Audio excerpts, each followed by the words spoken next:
Oh, okay, this should work. How's this? Is this any better?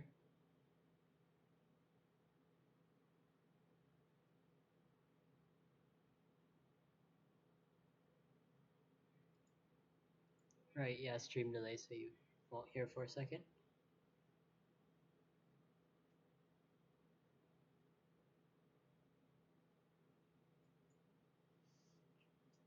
Yes, it works? Okay, great. In that case, you guys might want to leave the call so you don't have double sound. That's kind of annoying. And if any of you have any questions, please join the call. And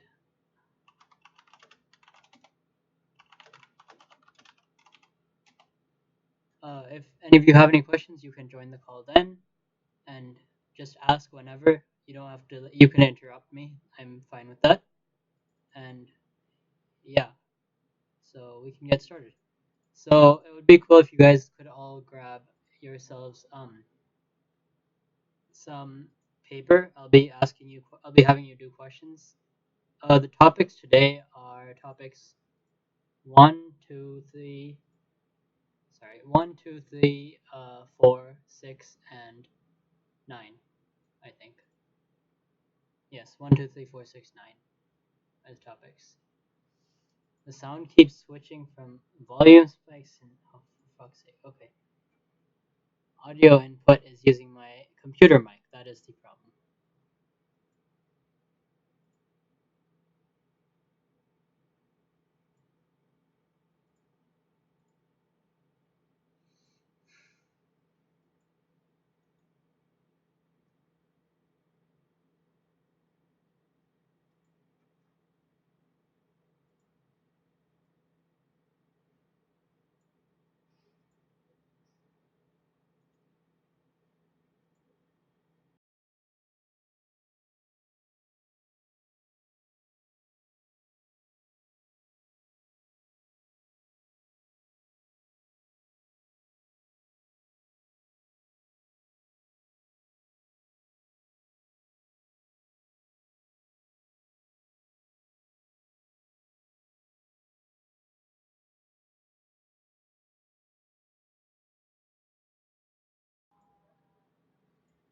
Okay, we're just going with this and hoping it works fine. Yeah, some sound is better than no sound. I apologize for my mic problems. I'll try to get them fixed at some point, probably before tomorrow. So, yeah, please get some paper, writing utensil, the calculator you'll be using on the physics exam because I'll be having you doing practice IB questions as we go throughout. And yeah, we can get started. So, um, so where's my stuff? I need.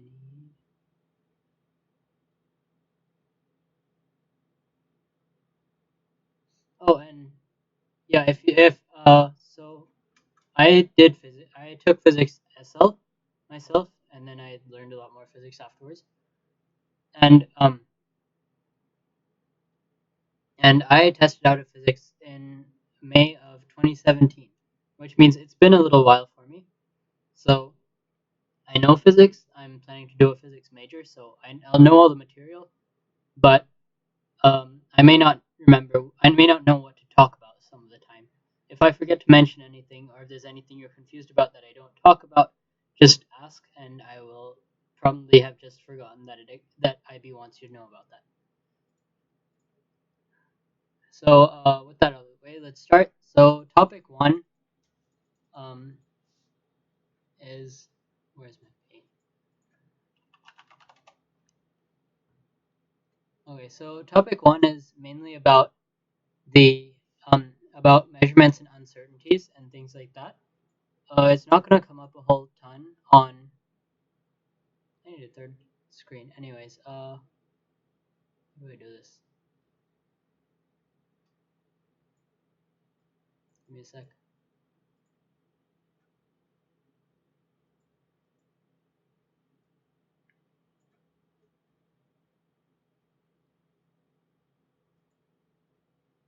Okay. And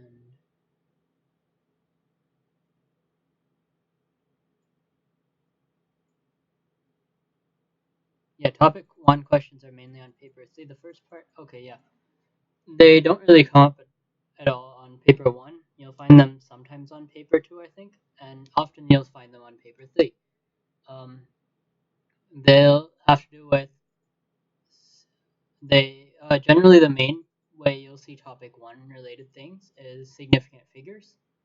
So that's really important to make sure everyone knows how to do. So for significant figures, let's open up calculator.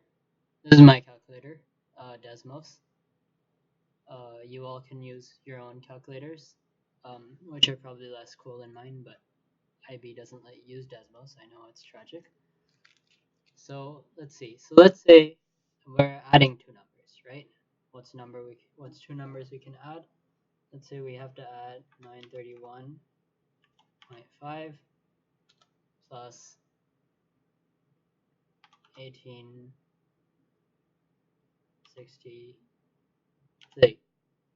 So now your calculator will of course tell you the answer is 2794.5. Yeah, I know the delay sucks. That's why I was trying to get audio to work through the stream, but I guess that's kind of crap. I'll get it figured out by tomorrow.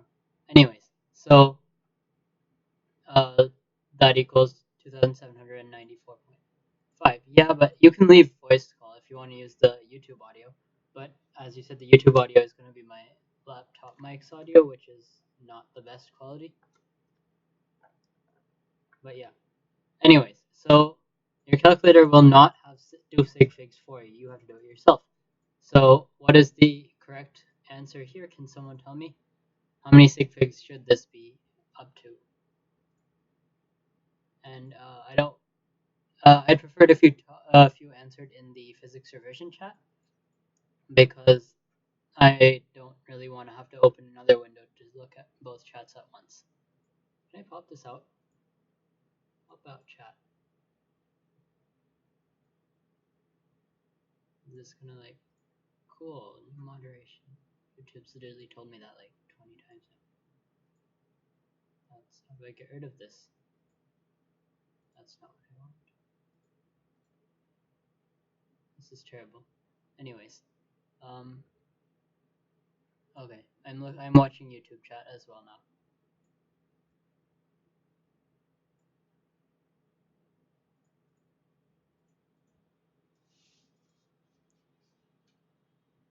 Okay, so can anyone answer me? What would this answer be with the correct sig figs?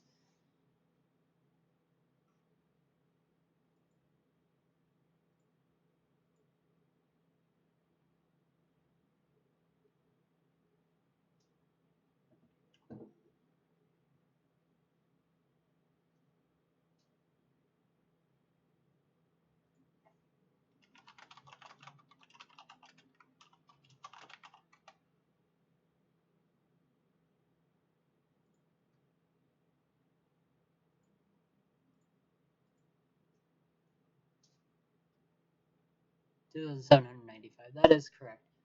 And the reason for this is when you add or subtract, then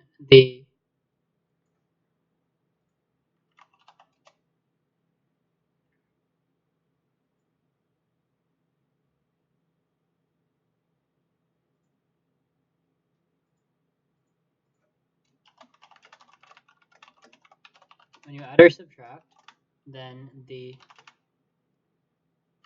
number with the lowest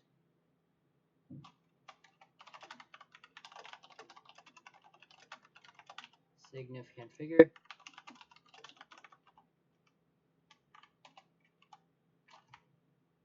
um,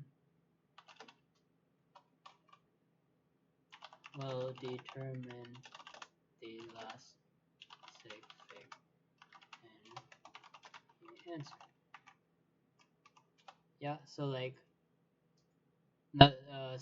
this one has a decimal place. They both have the same number of sig figs. So, but we don't look at the number of sig figs when we're adding. We look at the last one. This one has one in the ones place. This one has one in the tenths place. Smaller one is No, 3 sig figs is for math, but for sciences you use actual sig fig rules. This one has one in the ones place, which is like larger than the tens place, I guess. So we keep it to the ones place. So for example, if I went 100.00 plus 99, or let's go with plus 0.01. This one has 1 sig fig, this one has 5 sig figs, but this will still be our final answer because both of them are precise to the hundredths place.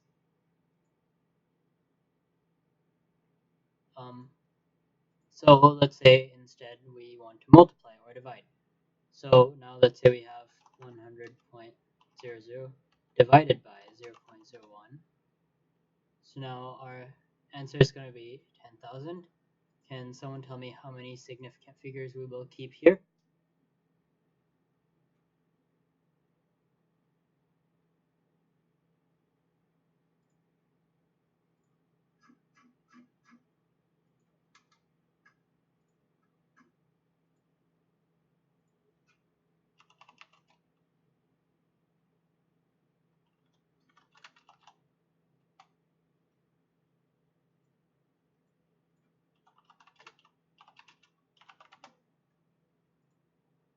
The yes, no, it's not the 1, yes. Here we want 1 sig fig because we take the smallest number of sig figs in either of our um like neither of our whatever you call them, the things you're multiplying together.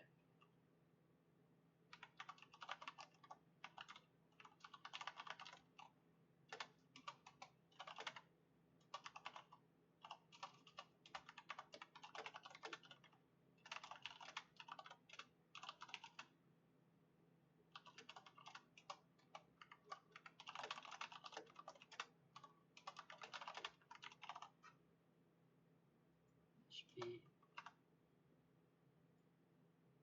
as the number of sig figs in the answer. So yeah. Oh, by the way, if any of you are wondering, so I have the top part of my screen cut off because I have a 1980 by 1200p monitor, and also all these are files saved on my computer, which means the address bar has my name in it. So I will not be showing that to you. Sorry. Yeah. So that's basically how sig figs work. Um, there are also, of course, SI units is another thing you need to know for topic 1. Um, hopefully most of you know the SI units. If not, let's find a list of base SI units. SI base unit.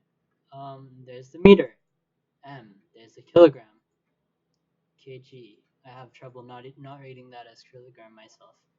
There's the second, which is S. Ampere is A. Kelvin is K. Mole is mole. Candela is CD. This one you really don't ever use much in IB. You use moles all the time in physics, not so much um, all the time in chemistry, not so much in physics. Kelvins are important, of course. Notice how this one specifically is one you should know. The base unit is not the gram, the base unit is the kilogram. And then everything else is just pretty standard. There are other SI units, which are derived units. Um, derived units will include things like joules, newtons, um, what else? I guess you could say meters per second is sort of a derived unit. Um, ohms are a derived unit, I think, something like that. So yeah, uh, those are SI units. You should probably know those by now. If you don't, that's somewhat concerning, but easy to fix because you just need to memorize those 7 really. This is a good place to bring up another thing is the idea of units working out is really important.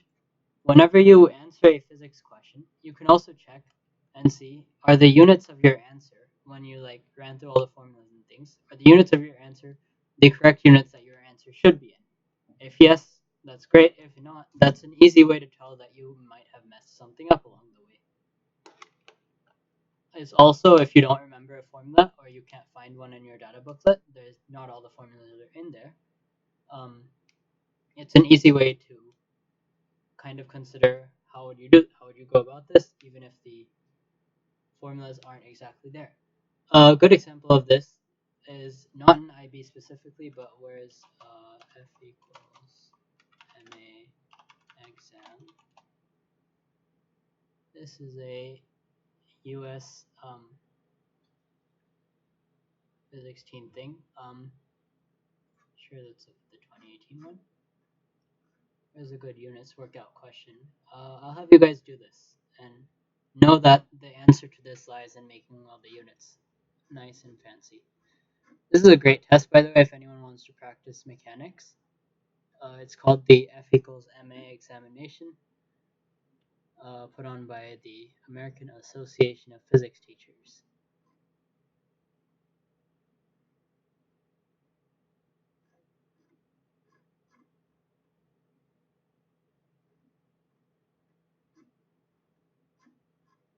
I'm trying to find one. I don't actually remember where the question is. Oh, I took this test, didn't I? Yeah, I took this one.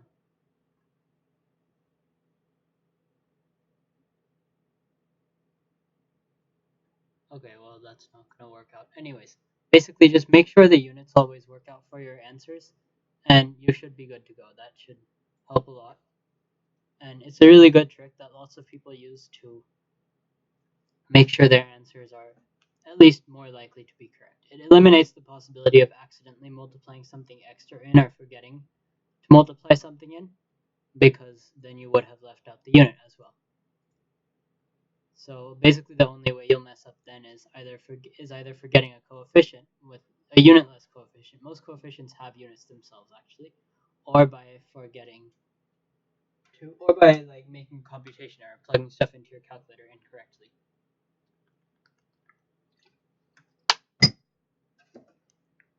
So yeah.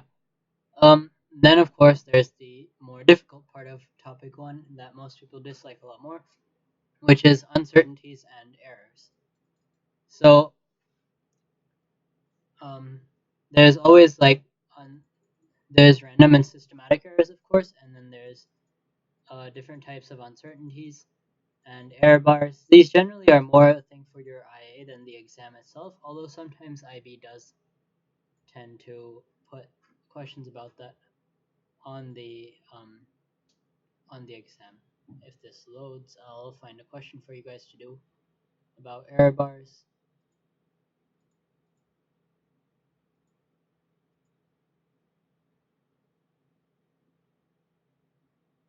There we go. That's what we want. Um,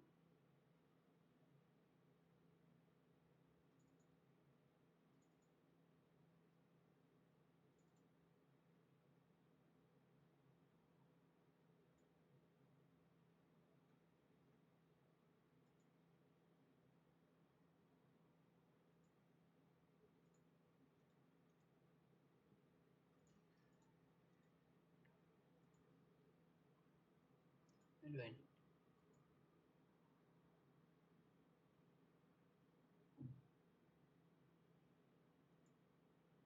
this is gonna take a while. Give me a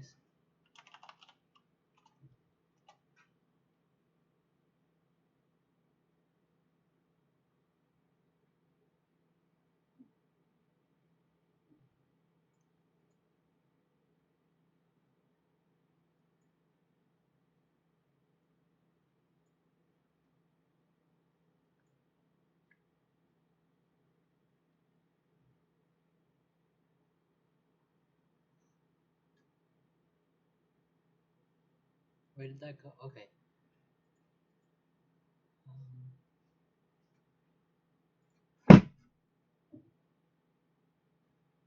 I'm sorry. I keep accidentally closing stuff, and I should probably stop doing that at this point.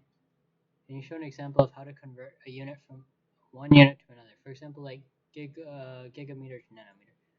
Sure. So let's say you have um, let's open the data booklet for this.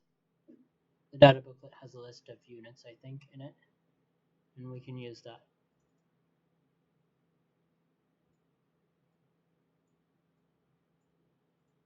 Problem loading page, very cool. Okay, this is the annotated data booklet. It's pinned in the physics channel, not the physics revision channel, but the physics channel. And you should all probably grab this as a copy and study it as well.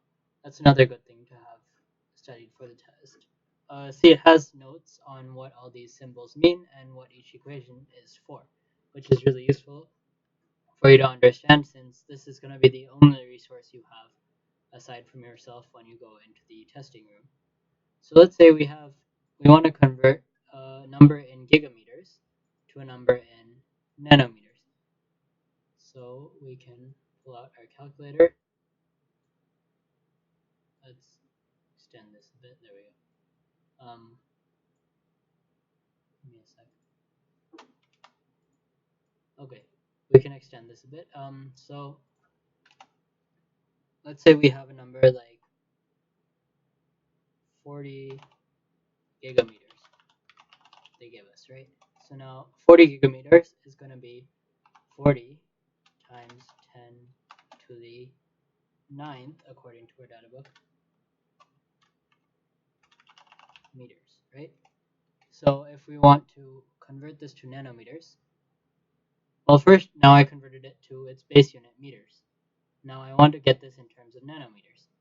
So I know, where did that go? 1 nanometer equals 10 to the negative ninth meter. So then what I can do is dimensional analysis, of course, 1 nm over 10 to the negative ninth meter. This is a fraction that comes out to 1, right? Because the top and the bottom are identical. So we can multiply this fraction by 40 times 10 to the ninth meter. And then when we multiply this, our units will cancel. Meters gets rid of meters. We have 10 to the ninth on top, 10 to the negative ninth on the bottom.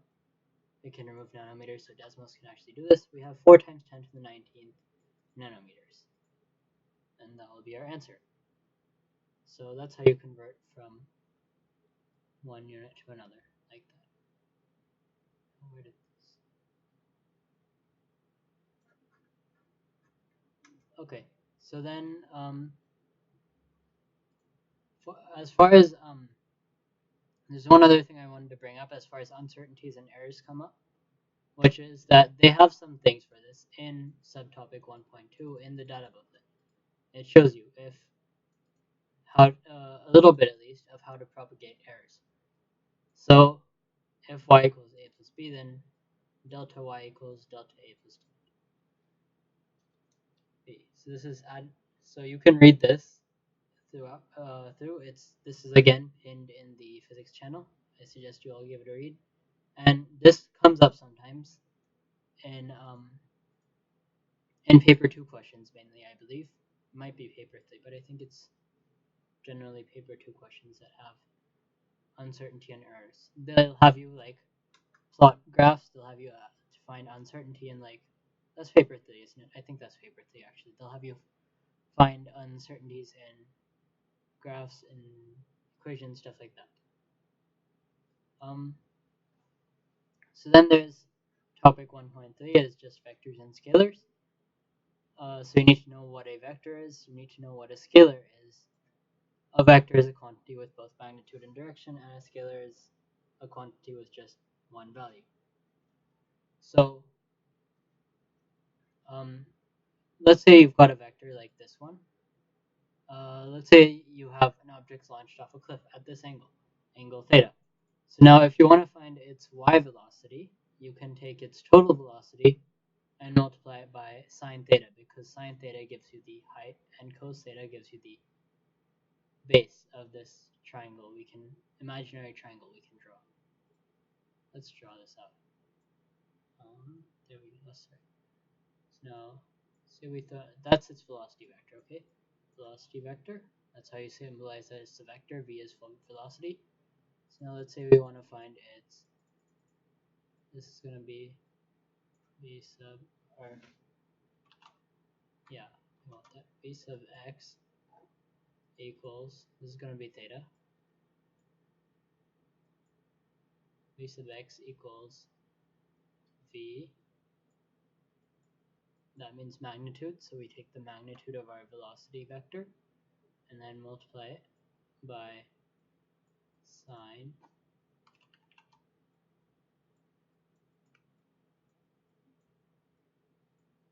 of theta. And then here we want to, that's v sub phi. Y, my bad. Now to find v sub x, we can do the same thing, equals magnitude of v times cosine of theta, right? And that's going to be how you do vectors. So now that's about it for topic 1, I think, that I have at least. Where's this works? Here we go. Let's do some practice questions on uncertainties. Those should help. Here. This is the IB question bank. It's on the website acitnotes.com. Or no, this is I'm not sure. I think it might be on IB documents. It's on one of the two. But anyway, so this means it's a question from the May 18 paper 3 SL TZ2. So let's do this question. So a student carries out an experiment to determine the variation of intensity of the light with distance from a point light source. Light source is at the center of a transparent spherical cover of radius. Wait, cover what? Okay, light source cover. Cover is transparent. Okay. A student measures the distance x from the surface of the cover to a sensor that measures intensity of light. The light source emits radiation with a constant power p, and all this radiation is transmitted through the cover, and the relationship between I and x is given by, so this is the relationship between intensity and x, which is this distance, is given by 4 pi p over 4 pi times c plus x squared. Student graphs 1 over square root of I and x. Okay, so we want to do part B, right? Yeah, 2b II. Okay. B II. Determine P to the correct number of significant figures, including its unit. So they'll have you do something like this, where so now you want to you want to know how many sig figs can we do this to. So you can see this value, right? According to the graph, this is somewhere between 6 and 7 for x. I'm just looking at this point, for example, and it looks like it's at 12. So the bars we have here are 1 apart, which means I think our smallest interval is going to be 0.5. So you can say that the margin of error here is 0.5 and here is 0.5, and then you can divide, get the gradient of this, and then you can find p, because you can find, yeah.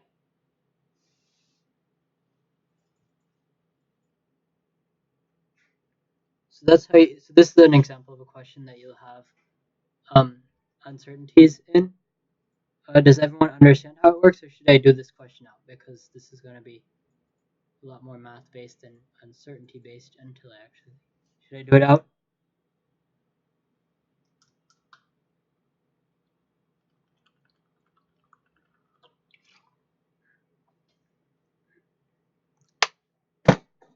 Oh, I missed that. Show an example of subtracting non-perpendicular vectors.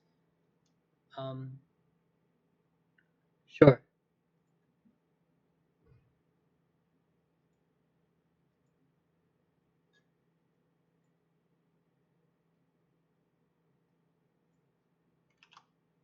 Let's say we have vector 1 goes this way, and vector 2 goes this way.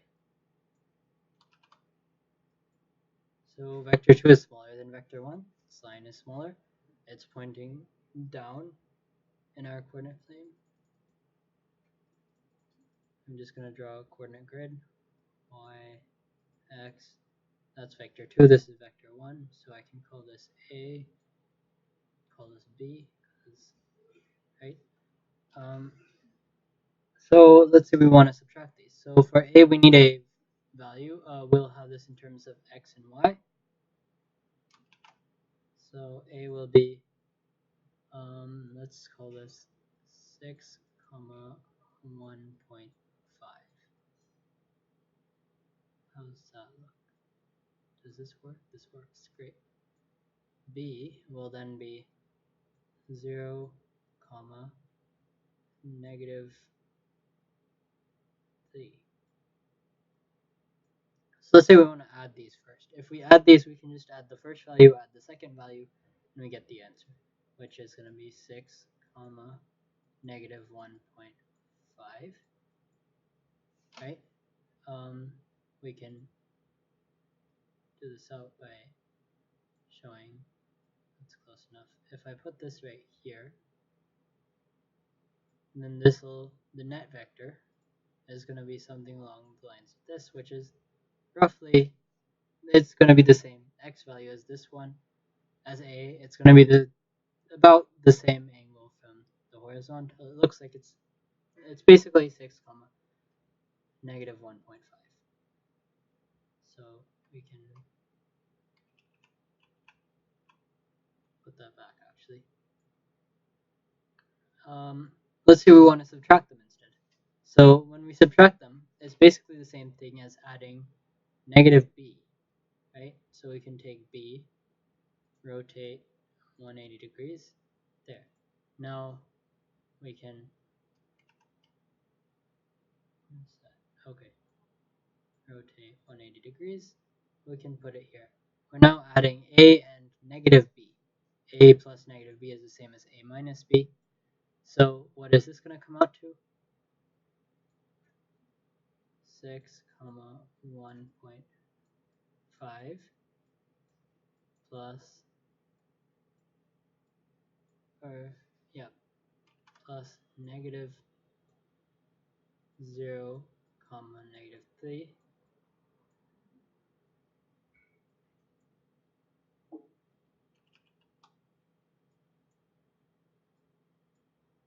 which is plus 0, 3 plus 6, 1.5 is going to be 6, 4.5. Apologize for the crappy handwriting. I'm using a mouse for this. I don't have a drawing tablet or anything. And yeah, so this is how you add or subtract non-perpendicular vectors. So it's 9:13 here. I'm going to move on to topic 2 if no one else has any more questions.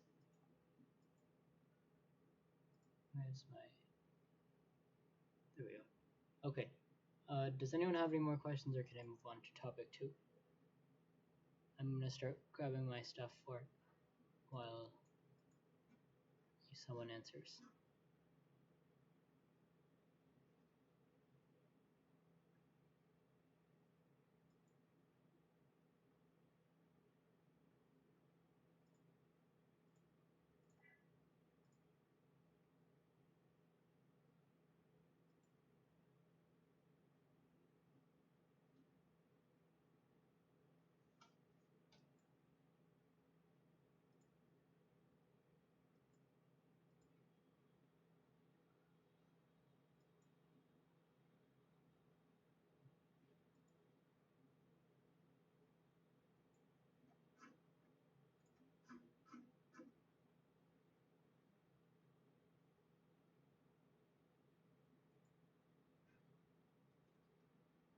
Okay, I'm moving on then. Topic 2 is the beginning of mechanics, right?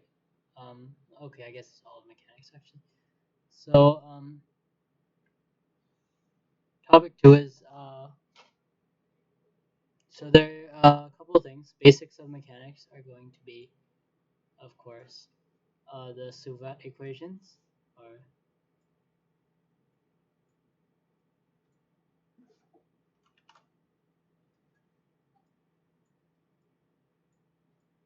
Suvat equations. Standing S is for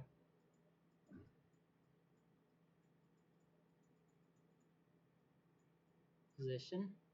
Don't ask why, but well, I guess it's technically displacement. So I should.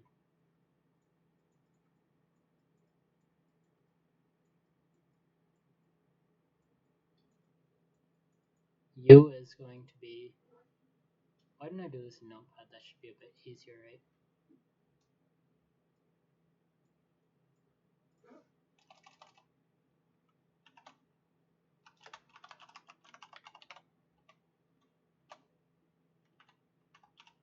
So lowercase s. U. Uh,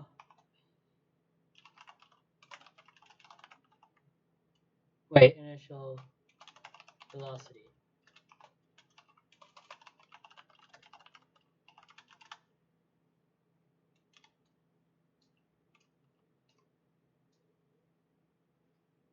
V sub I or V sub 0.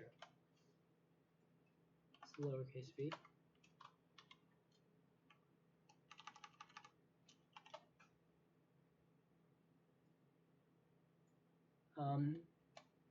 V is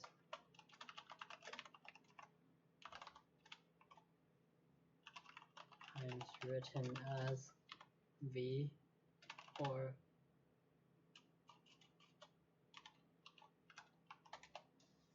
so I personally prefer using V sub 0 and V, but I'll be using U and V for this to keep it consistent with what you've probably learned in class. I think you found a better way. I would very much like to hear that. A is acceleration. Acceleration has two C's. T is time. So for each of these, there is an equation which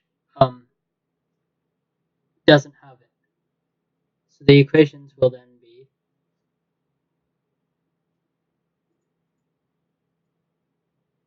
what if I could do this, right?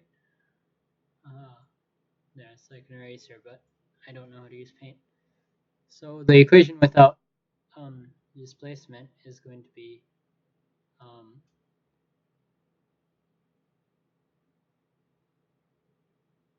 v sub what is it? Honestly, there's so many different equations you can make out of all this motion. Here we are. That's it. So these are all extremely linked quantities, and they all have stuff to do with each other. So really, these are just like these equations are sort of arbitrary. You can make 5, you can make 4. They're all basically the same thing. So they have 4 of them here. V equals u plus at. That's velocity. Final velocity equals initial velocity plus acceleration times time. If we, for example, look at units on this, final velocity is in meters per second. U is also in meters per second. At is meters per second squared times seconds, which is meters per second. You can do that. So that's, we can rewrite this in terms of units. Let's, there. Meters per second equals meters per second plus meters per second squared times seconds, right? This is A, T, V equals U plus A.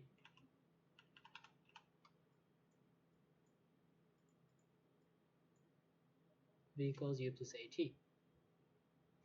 In order to stream to the few viewers we got here, we can make like a DM group chat and then yeah, but I would rather not make a DM group chat.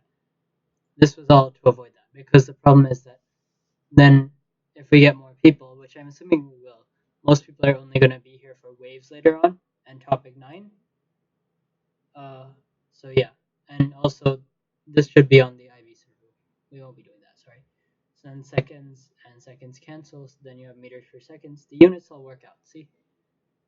So that's how we know this equation at least could be correct. We know it is correct, of course, but you can do that. People do that in actual physics all the time. That's how you test if that's an important test to make sure something is at least plausible. Here we have one. Change in position or displacement equals initial velocity times time plus 1/2 at squared. I'm not going to read the rest of these to you, actually, that's dumb. But the one that I learned in school that they're skipping is S equals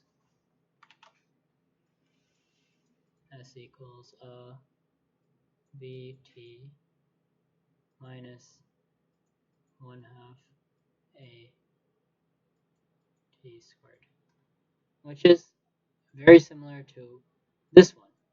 But if they give you final velocity instead of initial velocity, then instead of first having, and if they give you everything except position, and well, notice each of these have 4 quantities. Let's say you want to find position, and instead of giving you initial velocity, time, and acceleration, they give you final velocity, time, and acceleration. Then you could still solve it. You could use this equation to find initial velocity. Put initial velocity in here, and you're good to go. These equations are all really linked, and most of them, like, there's a lot of overlap like that. But let's say you don't want to do that for whatever reason, and you just want to, if you want to memorize this equation instead, that'll save you an extra step there. I don't know. It's up to you, kind of, if you want to do that, but that's just there. So that's basically all there is. This is called motion using these is called kinematics.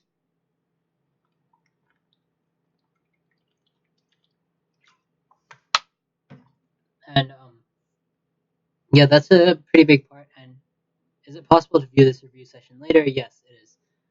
This session will be on my YouTube, and that will be pinned link somewhere or there, I think.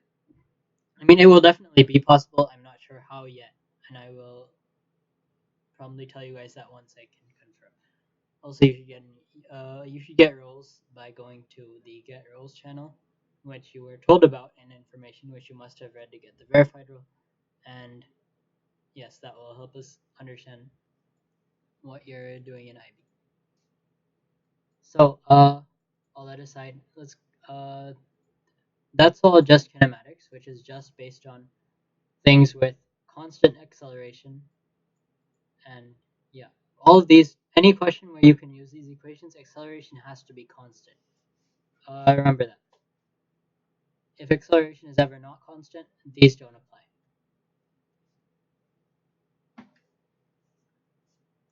So then forces. This is Newton's second law. This should be pretty familiar to most of you. F equals ma. You can obviously rewrite that as a equals f over m equals f over a, stuff like that. Will you ever get questions where acceleration is not constant? Not where you have to do any. You'll get some obviously in waves acceleration won't be constant. No, generally when they want you to find like quantity stuff like this, acceleration will always be constant for you. IB doesn't do that because when acceleration isn't constant, you have to use calculus. And there's no calculus anywhere in IB physics. IB keeps it that way. So anyone in any math class can take IB physics, even HL. You could be taking math studies in HL physics. That could actually work because there's no calculus. So anyways, so one thing they like to ask a lot is stuff dealing with friction. So whenever there's friction involved, the friction is going to be a quantity. The way we model friction is we have a coefficient of friction, which is mu. This is the Greek letter mu. And then we have the what? Yeah, the normal force on the object, which is basically that's here. Let's say we have an object.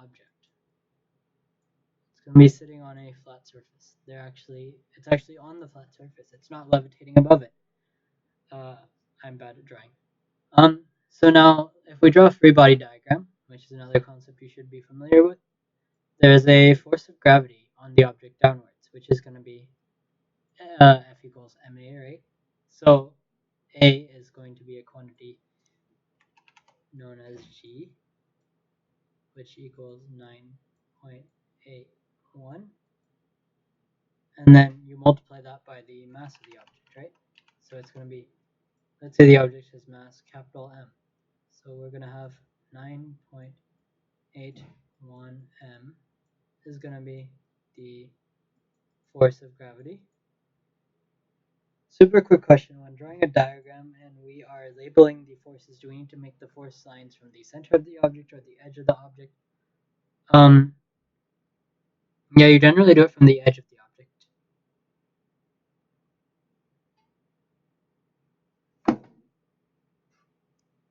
All right. Okay, great. Actually, yeah, okay. So then, obviously, in a free body diagram, if this is the only force on this object will be moving. If this object is moving, it is passing through the surface. Since the object is not passing through the surface, there must be no net force on the object, which means there is an equal force upwards of F sub normal, this is F sub G for gravity, equals 9.81 M. Normal force is not always equal to the force of gravity. Remember that. These are not always equal. However, the normal force is equal to the force that the object is pushing on the surface with. So like, let's say this object was instead on a ramp. Angle theta. We have our mass of M.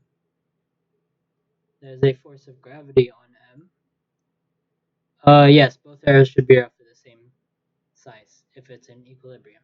My bad. I labeled them, but you should be drawing them the same size. I should probably do that too. Let's do that. That's important.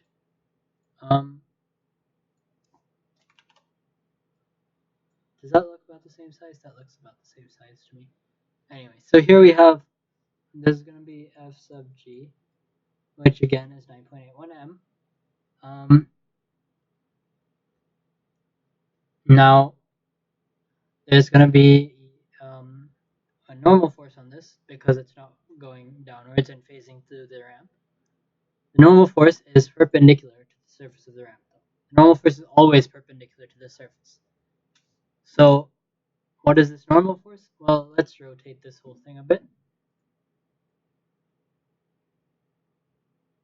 We can cover this up first, right? And then select, okay, I screwed that up pretty bad. Anyways, cover that up. Now we select this whole thing, rotate it. Are you serious? Okay. Well, let's see. How can I rotate this? I don't actually know. Let's redraw it. We're redrawing it. This is the same thing. This is the same ramp. Okay.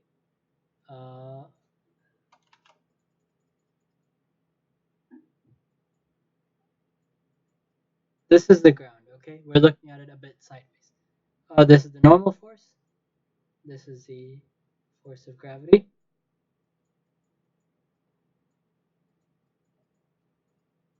This is the angle theta. And yeah, so now we want to find what is the normal force. So if this angle is theta, and if I tilt my head a bit, we can do this. make a triangle here. This is supposed to be a right triangle, even though it's not because I'm terrible at drawing. This is also going to be theta, right? If this is theta, this is 90. This is 90 minus theta. We can draw this and say this is theta, therefore, right? If this is theta, and this force is going to be equal to the component of this force in this direction. So then we want F sub g cosine theta. TC2 wakes up early and joins the TC1 session. Yes, that is why it is at this time actually, because TC2 is in fact big, and a lot of Asia is like pretty late, and it's kind of early morning for them actually at this point, so they can wake up and see the session as well. That is indeed why it is at this time. Well, that and the fact that I had class before, but yeah. So, anyways, this is this f sub n therefore equals f sub g times cosine of theta. You see how I did that? I moved our reference frame, so the normal force is vertical, which makes this a lot easier to see how this is supposed to be and how you find f sub n. So f sub n is not always f sub g. F sub n could be this. But how do we find the force of friction anyways? So let's say this block isn't moving, right? So, or let's say this block is moving, actually. But there's a force of friction on it pulling it this way because it's sliding down this way. I'm not drawing this as an arrow on the block because this is the direction of motion. This is not a force. This is going to be the force of friction. So the force of friction is the normal force multiplied by a coefficient. So F sub g cosine theta multiplied by mu sub d. D is for dynamic. I'll explain that in a second. Which one was force of gravity parallel and force of gravity perpendicular? What? Wait, what? I don't know what you mean by that. But I'm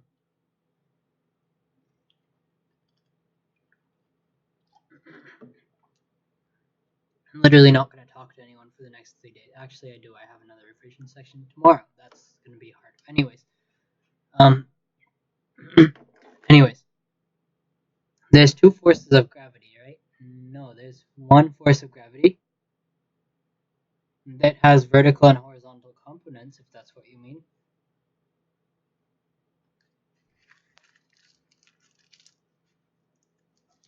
Okay. That happens to us all. I did that myself while trying to explain physics to someone, math to someone yesterday. Anyways, so this is here's my mouse. Here's my mouse. Why is it so small? Anyways, this is going to be the force of friction here while the object is moving. So we can split this up even more. We can get force of gravity is of course 9 point. I'm going to write that as g. G will henceforth mean 9.81 meters per second. Be back in a bit for circular motion. Very cool. Okay, g times m, the mass, times cosine theta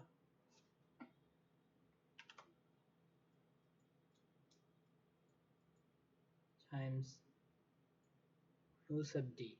This is going to be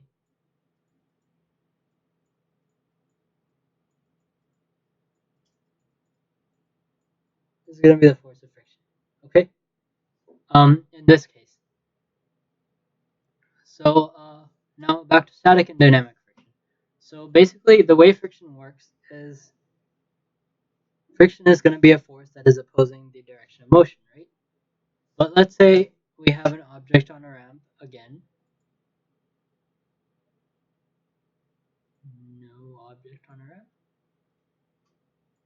Ramp. Let's redraw that. Ramp, right? Consider that. Assume this side is straight. So we have a block sitting on it, and let's say the block isn't moving. So now, if the block isn't moving, that means the force of friction is enough to counteract the gravitational force, right? Or the horizontal component of the gravitational force. But we won't have the same calculation for the force of friction because if we calculate force of friction the same way, let's say the force of friction is greater than the gravitational force, then the object will actually be moving up the ramp, right? If this force is greater than the horizontal component of this force. And obviously the object is not moving up the ramp on its own. That doesn't happen in real life. So therefore the most the force of friction can be, the force of friction, if the block is stationary, is equal to the net force in the other direction. It is equal, it is not greater. And also when the object is sitting in a place instead of moving, that it has a different coefficient of friction usually. There's the static coefficient of friction instead of dynamic, which is a bit small, which is a bit larger usually. Usually, it takes more energy to get something going than it does to keep it moving, right? And that is true from a physics perspective too, which is why the static coefficient is larger. So I'm going to have you find a grab a snack.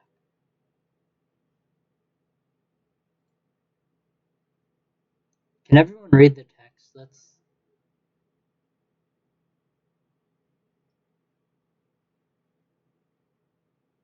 do part B and have an answer. Put the answer in the oh, I should open the YouTube chat, shouldn't I? Oh, no one's talking in it. Okay, great. Put the answer in the Discord, please.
Does anyone have an answer?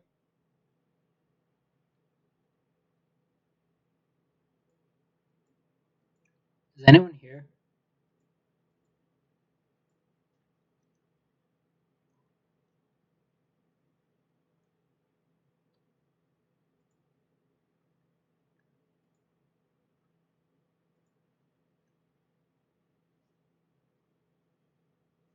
Awesome. Let's just assume no one's here then, and keep going.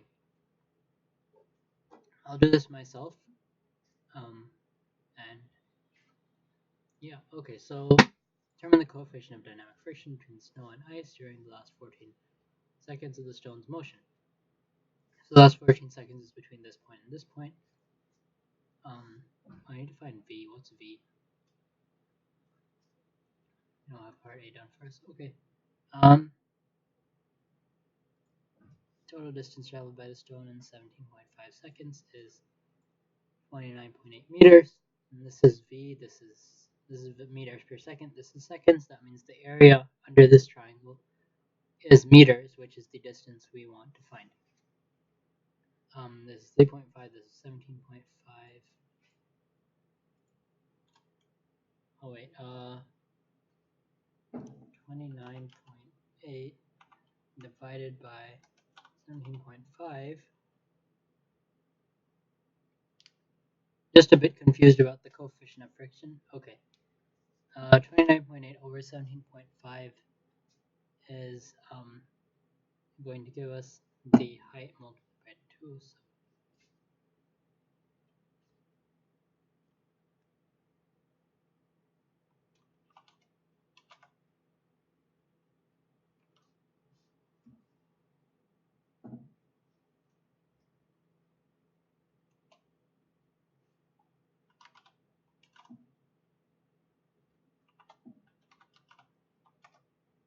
yeah, there we go. Okay, so that's the height. That's the max velocity. So we know that over 14 seconds it goes from that velocity to 0, which means the acceleration is going to be 3.405714286 divided by 14 seconds. That is our acceleration over the time period. And that's the acceleration.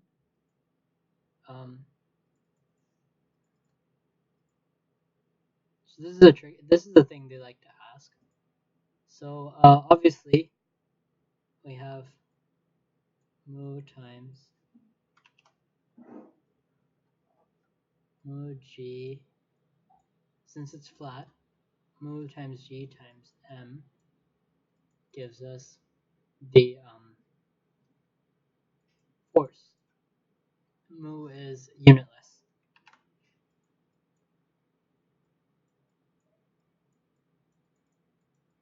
No units on mu.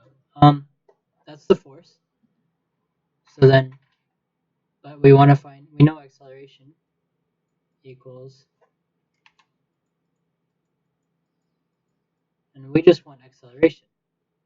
So they don't actually give us the mass, but we want to find f over m, right? So we divide both sides by m. M's cancel. Mu times g equals acceleration. So where is our Desmos? So that is our acceleration. So answer divided by 9.81, and there's mu 0.024797. Mu equals 0.025 because that is deceleration. Yep, there we go. Does everyone understand how I did that? If not, please say something. I guess I'll wait for you to say something. I need the other half of this bagel. Oh wait, we're super behind time. It is 9:45, and I was supposed to be done with this by 9:30, I think. So, ask questions. I'm moving on. And you're okay? Great. Okay. Moving on. Um,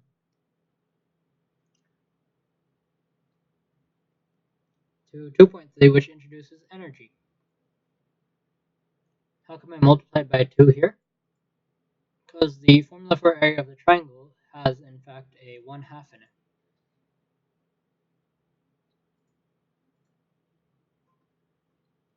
I found the area of this triangle gives you the total distance traveled, or is equal to the total distance traveled by the stone. So if this area is 29.8, this area is 17.5 times this max v value divided by 2. So if we do the area divided by 17.5 multiplied by 2, we get this max v value. Does that make sense? Okay, so energy and stuff. So there's kinetic. So there's two forms of mechanical energy that are really important here, which are kinetic and potential energy.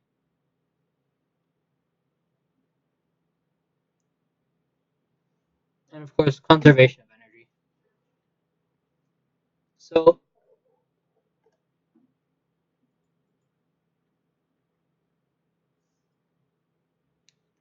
that's not it. Here's the formula for kinetic energy: 1/2 mv squared. And here's the formula for potential energy, mgh, or gravitational potential energy, at least. I should mention that these are still. I'm still talking about formulas relevant to stuff moving. Basically, just like this is all mechanic stuff still. We haven't gone into springs or anything like that yet. So mgh 1/2 mv squared. Um, energy is always conserved. So if we assume air resistance is negligible, when you have an object flying through the air or something, there's no loss in energy. So any energy it initially had, it will always have until it hits the ground at least or something. So like if initially you throw it up with this much kinetic energy,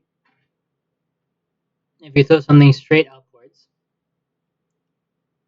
at the top of its arc, it's not moving for a second, right? It has zero velocity left, which means it still has to have the same amount of energy. It never lost any air resistance since we're assuming air resistance is zero, which means all of that energy that initially had 1/2 mv squared, where v is the initial velocity in this case, will all equal mgh.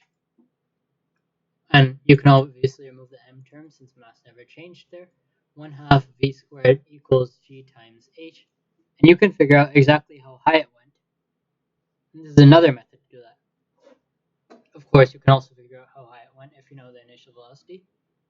Because you know s equals, you know the initial velocity, you can pretty easily calculate how long it takes to get there. A is of course just 9.81, negative 9.81 if your u is positive. And yeah, you can just calculate how far it goes. Oh yeah, just use this equation. Actually, this one's way easier. V is final velocity is 0 since we're trying to find at the peak of its arc how high did it go. Initial velocity is your initial velocity. Acceleration is 9.81, and s is of course what we're trying to find. So as you can see, using energy or kinematics, we can do the same exact calculation two different ways.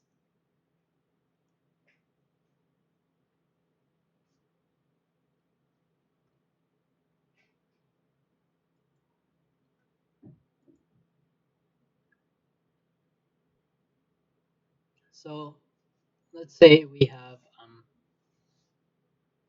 so then I guess they also talk about springs in this topic. I thought that was topic 4, but that's okay. So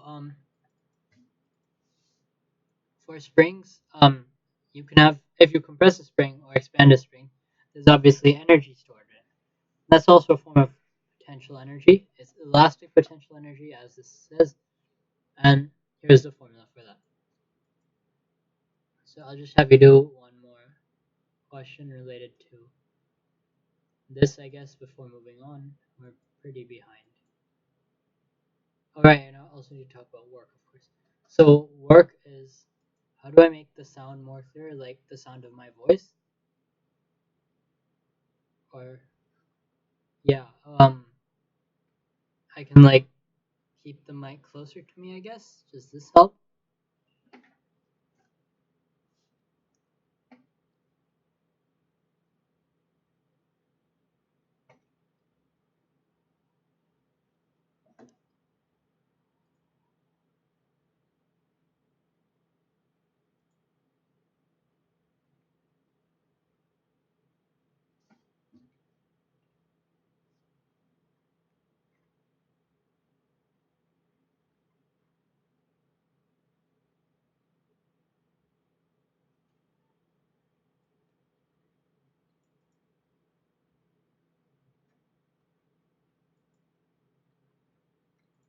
Okay, you want me to do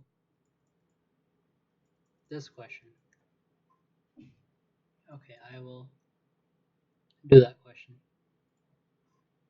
Part B.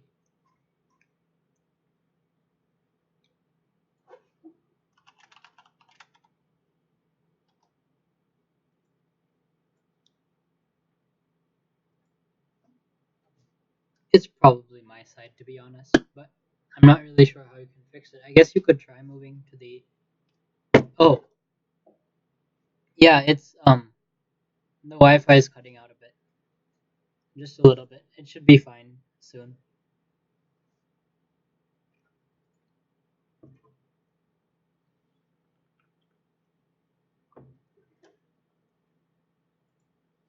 Yeah. So anyway, so then work is um when you apply a force over a distance, that is work. Work is newtons times meters is equal to joules. Work is in the same units as energy. Work and energy are the same thing often. So one second. So yeah, when you have energy transferring from one thing to another, there's work being done usually. You can have like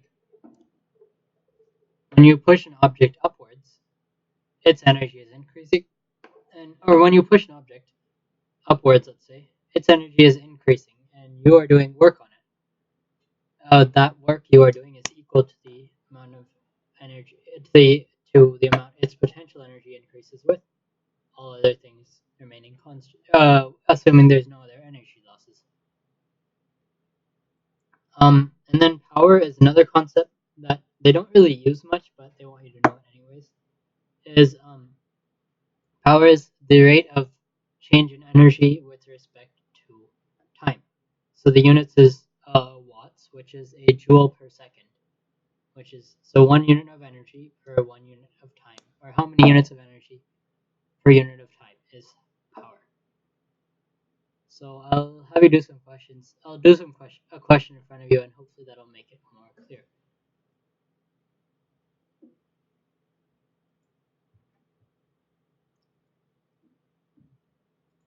So hydrogen atoms in ultraviolet make. Which one am I doing? I'm doing 8C2. Let's see if there's here. This should be better. Okay, this is a. Oh, I remember this question. Diagram below shows part of the downhill ski course, which starts at point A. Point B is here. This is the distance between C and D. C is on level ground, I assume. Skier of mass 65 kilograms starts from rest at point A, and during the ski course, some of the gravitational potential energy is transferred to kinetic energy. At the site of the course, flexible safety nets are used. Another skier of mass 76 kilograms falls normally into the safety net with speed 9.6 meters per second. From A to B, 24% of the gravitational potential energy transferred to kinetic energy. Show that the velocity at B is 12 meters per second. Okay, so let's use Desmos for this. So we know that 0.24 times mgh equals 1/2 mv squared, right? If we remove m from each side, we can show that 0.24 gh equals 1/2 v squared. And they want us to show that v is 12. So v equals square root of 0.48 gh, right? G is 9.81 and h is 30 and v equal, I screwed that up, there we go, and that equals 11.885. There's I guess that should be 1 sig fig, but they want 2, I guess. So with 2 sig figs, that is, where did it go? That is 12, right? So you'll do this kind of thing often where you set potential energy equals kinetic energy or stuff like that. You can do that if you know that there's no other form of energy loss, which there isn't in this case. So we can keep going here. No, that's not relevant really.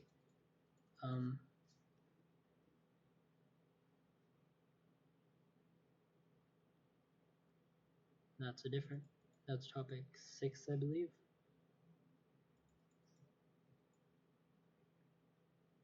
And that's dynamic friction again. And that's momentum. I'll cover momentum next. But I can keep this question open because it's good. So, yeah, here's the equation for work done. Remember that. Efficiency is also here. Efficiency is the amount of a percentage is if.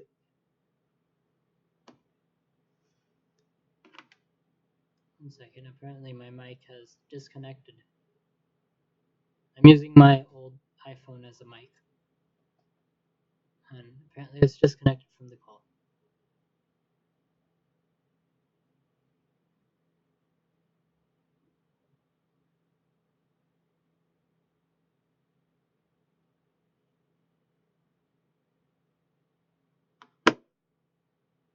Okay.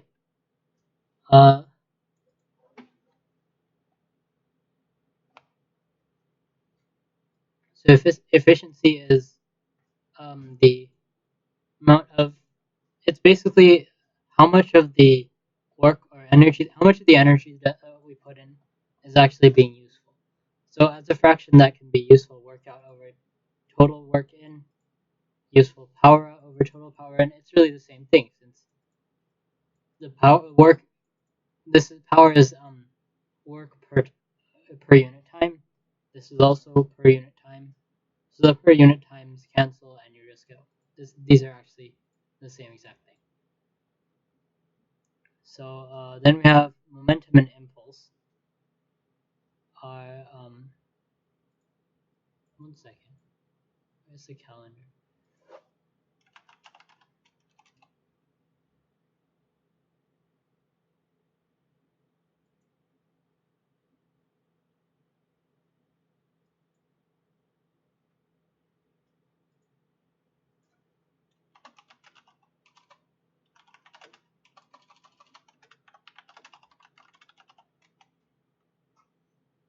Okay, yeah, I'm pretty behind schedule. So, anyways, so I'll try to go quick. Sorry, but so momentum is mass times velocity. Momentum is basically like it's momentum sort of a it's related to inertia, I guess. It's basically like So questions dealing with momentum will generally be involving objects colliding in some sense, because by far the easiest way to because momentum is always conserved in collisions, and basically in general momentum is always conserved. And things like when questions about work and energy and things like that, obviously you lose some to friction, you lose some to air resistance, stuff like that.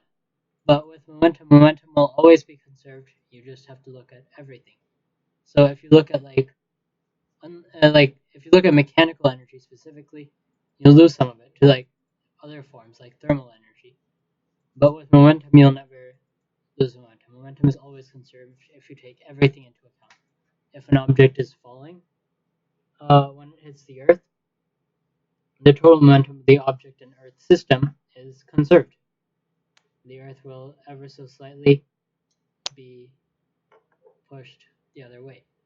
Um, so yeah, momentum is equals mv. Momentum symbol is p, and there's another statement of Newton's second law is the impulse momentum theorem, which is that impulse is force times the change in time, and that equals the change in momentum.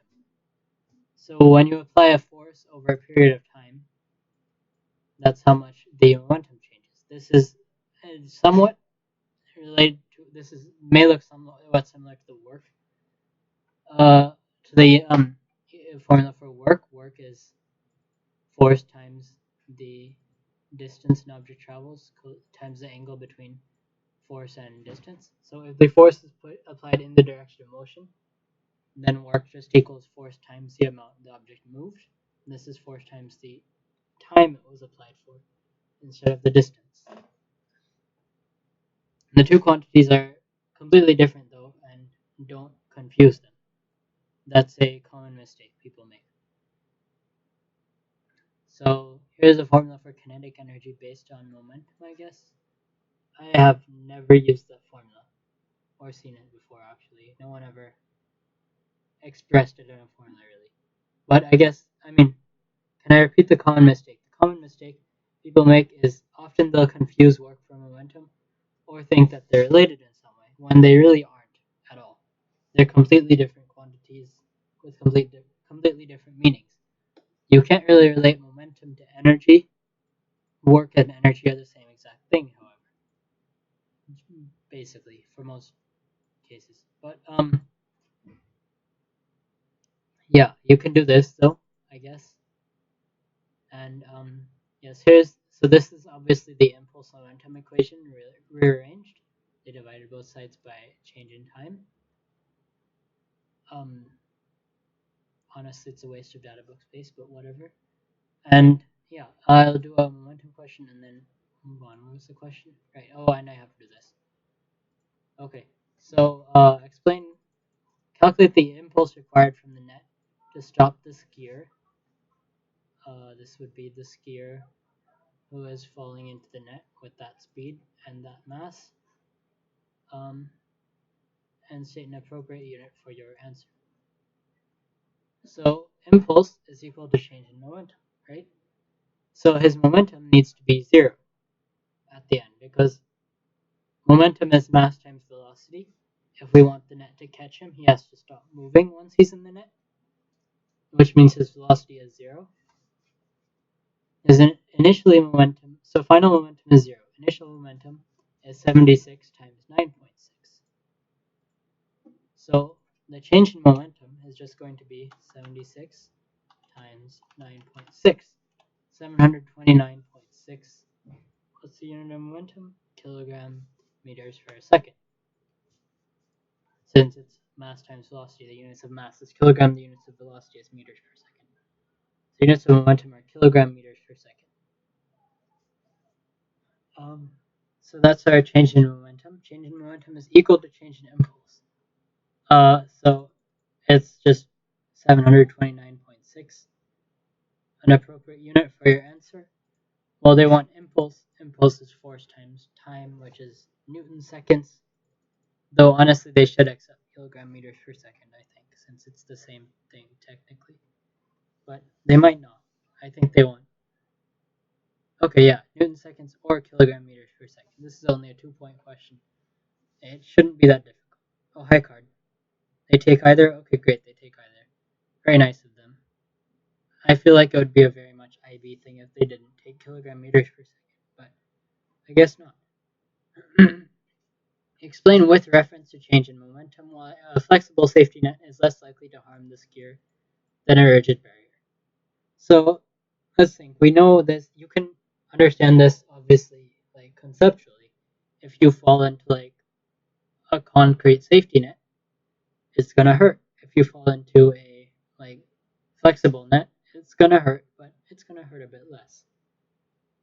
Um, the reason for this is that you aren't stopped all at once. Well, what this means is with a flexible safety net, the time from when you touch the net to when you stop moving is going to be longer than the time from when you hit the ground and stop moving. If impulse or change in momentum is force times change in time, if time is bigger, then that means for the same amount of change in momentum, then that means that force is smaller. So with a flexible safety net, the maximum force value will be smaller than it is for a rigid barrier, which is why it hurts less. Whereas the force equals delta P over delta T, therefore F is smaller when delta T is larger. Or force is proportional to rate of change of momentum, and therefore F is smaller with a safety net. Okay, great. So, is that it for topic 2? That is it for topic 2.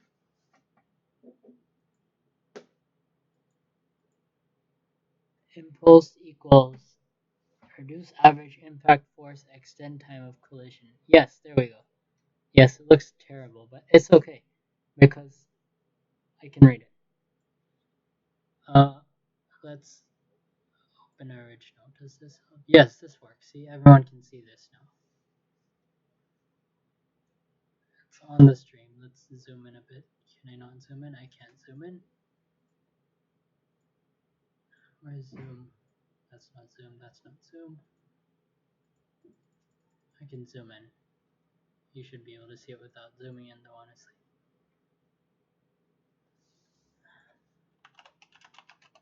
It's okay. It shows up fine on stream card. Yeah. On stream, it looks like. Here, let me grab it for you.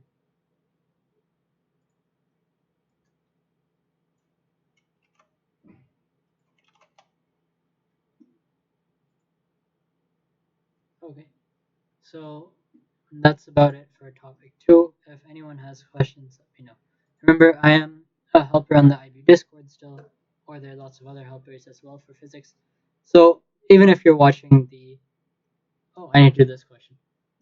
Even if you're watching the video, you can always message one of us, and in the IB Discord, like go just ask a question in the physics channel, and someone will answer it pretty quickly. Generally, it gets answered within about 5 minutes if someone's there. If no one's there, then within about 45 minutes or an hour.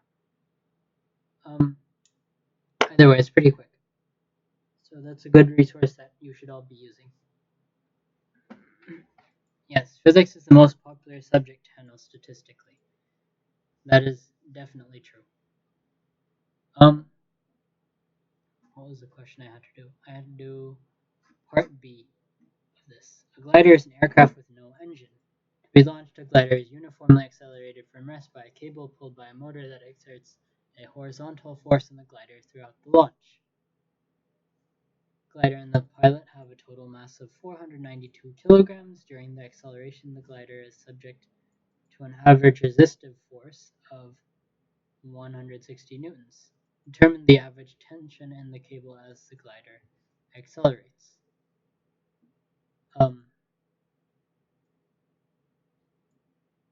So resistive force means the glider is applying a force on the motor of 160. Wait. Oh, okay, I see. I think.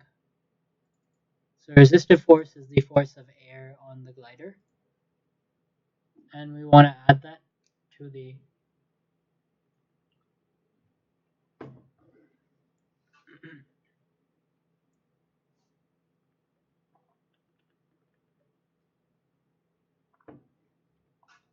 to the force that the tension is the force of the force stretching a cable basically. So it's the force the cable is applying on the glider is going to be the force of tension. So we need to know the acceleration. So launch 27 meters per second after accelerating for 11 seconds. The acceleration is therefore 27 divided by 11 as our acceleration. F equals ma.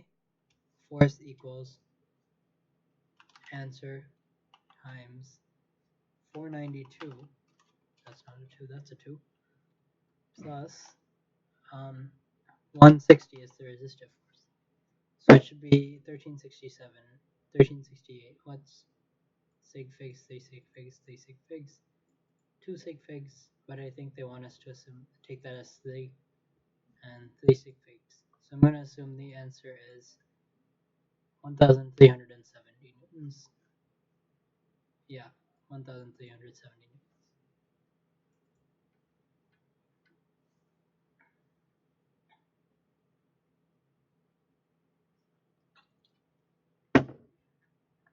Okay. So that's how you do that.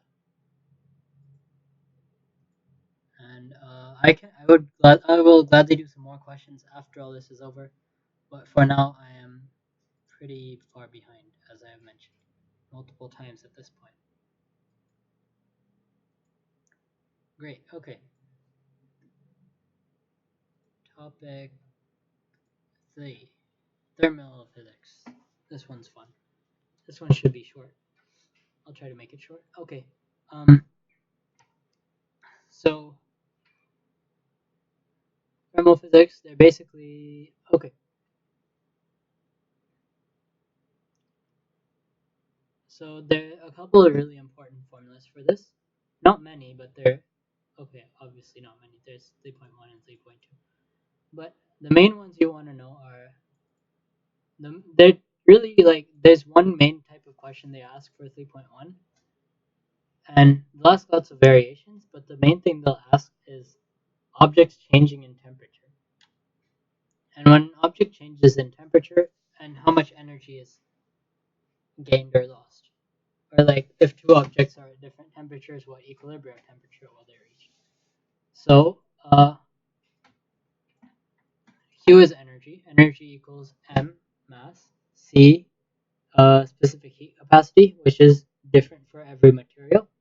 Did they give you some?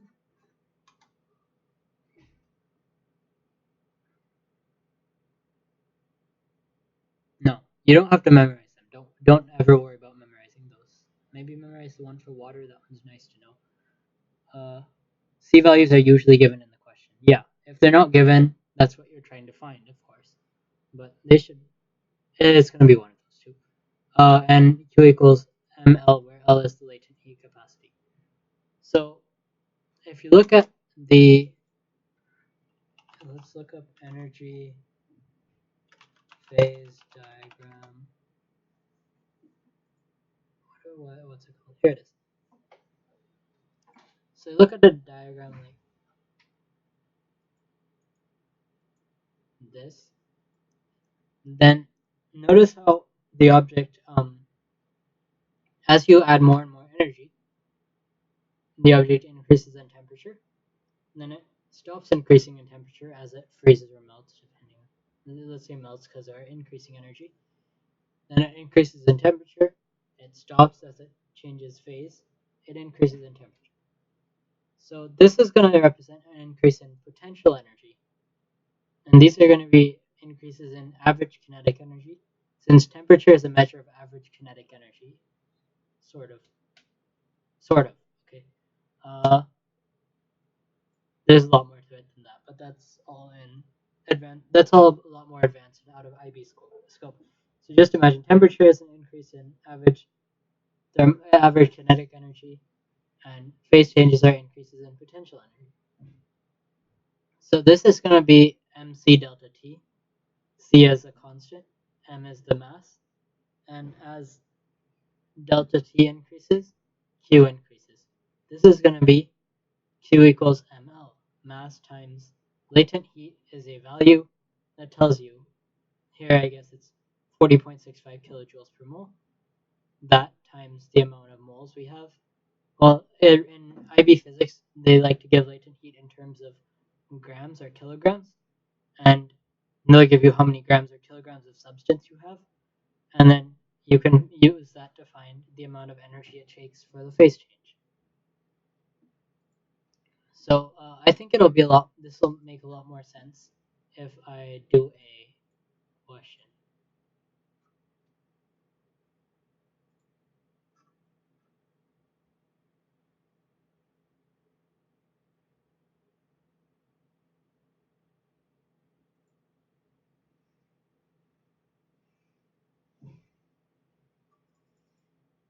Calculate the energy required to raise the temperature of the water from 75 C to 85 C. So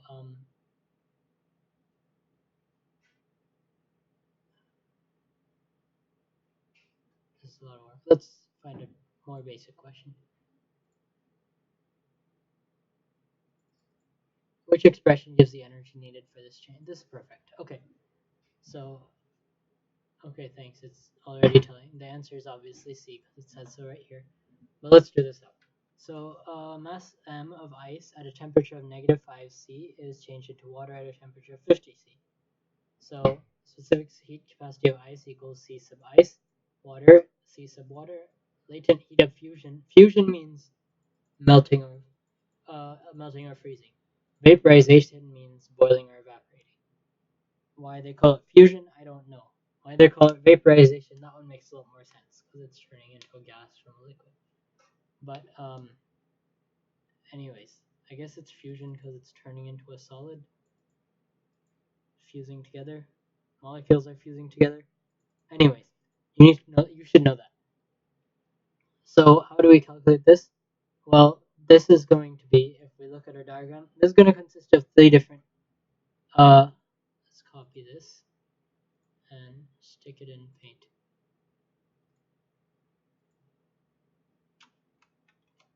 There. So now what we're looking at now is we're going to start around here. We're going to start around here, and we're going to end around here, right? So we want to look at this portion of the graph.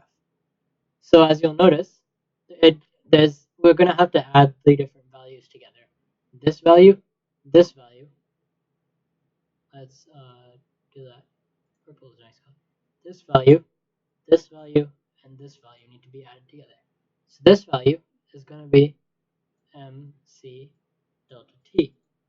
M is going to be the mass of the ice. M is going to be the same throughout, right? We don't add or lose mass of substance here. C is going to be C sub ice. Delta T goes from -5 to 0, right? The melting point of water is 0. That's not the right window. That's the right window. So Ci times M times 5. Then we add, this is Q equals ml. So then we add plus M times latent heat of fusion of water, which they give us is C sub L. Okay, they just want us to call it L, so that works. And then plus M C sub water times change in temperature. Change in temperature is obviously goes from 0 to 50, which is 50.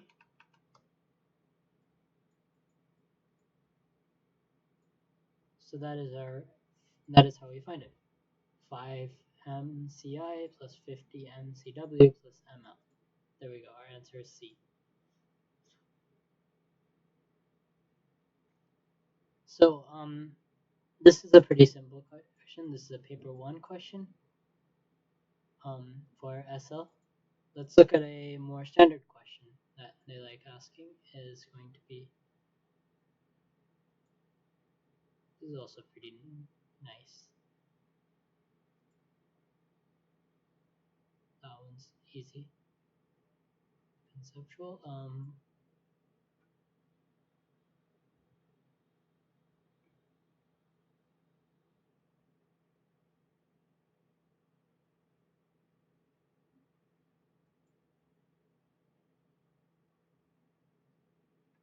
These are all blurring. Were the interesting ones? Um, okay, we'll just do one of these. Thermal capacity. Specific heat capacity of water is twice that of paraffin. What is the final temperature of the mixture?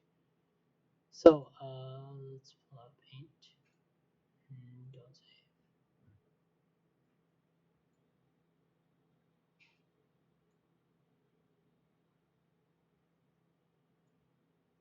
So, equal masses.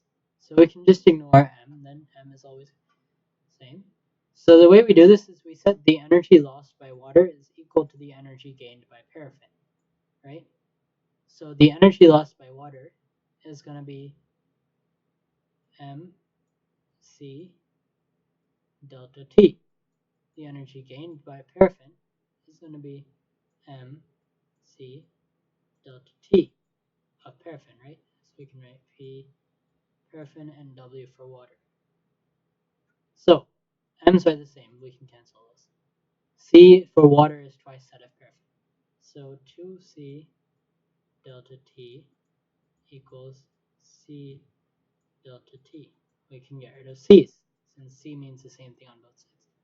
Now delta T is a bit more complicated. Delta T is going to be 80 minus T sub final, right? That is going to be the change in temperature. T sub final is, T sub F is the final temperature that our mixture reaches, equals, oh there's a 2 in front of this, equals delta T, which is equals T sub final minus 20, right? Because the temperature is obviously between 20 and 80. So we want both our values to be positive, so this actually works. And yeah, there we go. That's how you solve this sort of thing. So yes,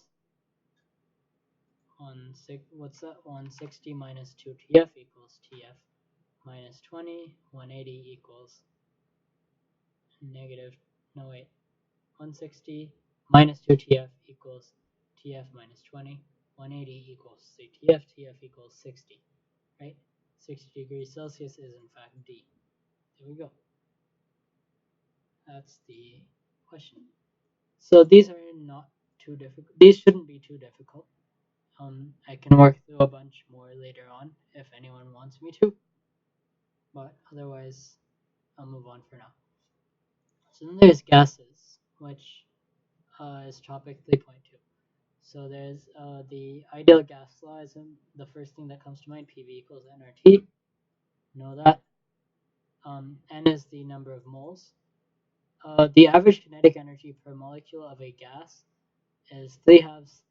Kb is a constant, the Boltzmann constant. If you scroll up, this very same data booklet has K sub B in it.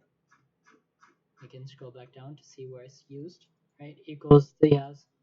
Oh yeah, R divided by Avogadro's number is equal to Kb. Or really it's the other way around, but yeah. That's so yeah, that's basically it. There's another example. So I actually don't worry about that. Pressure is equal to force over area. Number of moles in a substance is the number of molecules divided by Avogadro's number, because 1 mole is one Avogadro's number of molecules. 6.022 times 10 to the 23rd molecules makes 1 mole. Well, sort of. Anyways, oh crap, I closed that tab.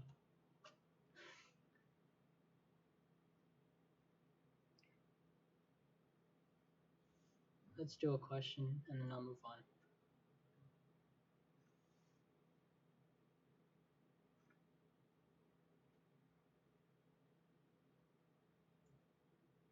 An ideal monatomic gas is kept in a container, volume 2.1 times 10 to the negative fourth cubic meters, temperature 310 kelvins, pressure 5.3 times 10 to the fifth pascals. 1 pascal is 1 newton per meter. It's a unit of pressure, as you can see, pressure pascals. The volume of the gas in a wait what? The volume of the gas is increased to 6.8 times 10 to the negative fourth meters cubed at constant temperature. Temperature does not change, volume changes. What is meant by an ideal gas? An ideal gas is a gas, okay, a gas that obeys the ideal gas law at all pressures, volumes, and temperatures. This is stuff, conceptual stuff. You should know what an ideal gas is. Calculate the number of atoms in the gas. That is, all right, yeah. You know volume, you know temperature, you know pressure. PV equals nRT, right?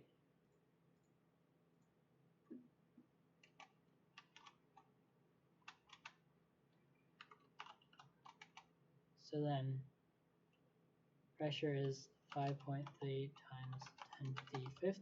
Oh, you always should watch out for units on the ideal gas law. Units are really important here because they love to trip, or units are really easy to trip up on this one. You can't just blindly plug stuff in at all. Uh, new, try. I would strongly recommend keep everything in scientific, in SI units, because that'll just make everything easy and everything will always work. 5.3 times 10 to the fifth times 2.1 times 10 to the negative fourth equals n times r. R is also in our data booklet, I think. R, gas constant, 8.31 joules per Kelvin mole. Is it okay? Thanks, card. There we go. Goes n times 8.31 times T is 310. T should always be in kelvins for ideal gas, so never Celsius. Fahrenheit doesn't even exist. I don't know what you're talking about. So now we want to put this in a calculator, right? So divided by, sure when, there, divided by, what was it, 8.31 times 310. And that is the number of moles we have. Or number of moles, yes. And then we multiply that by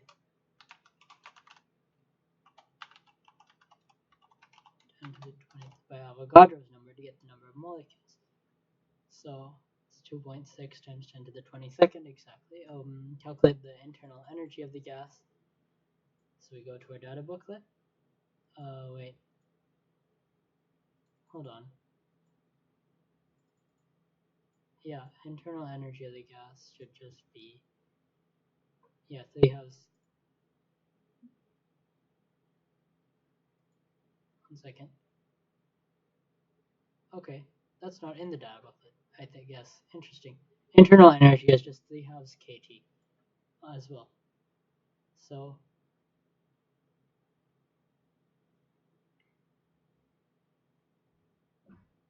um,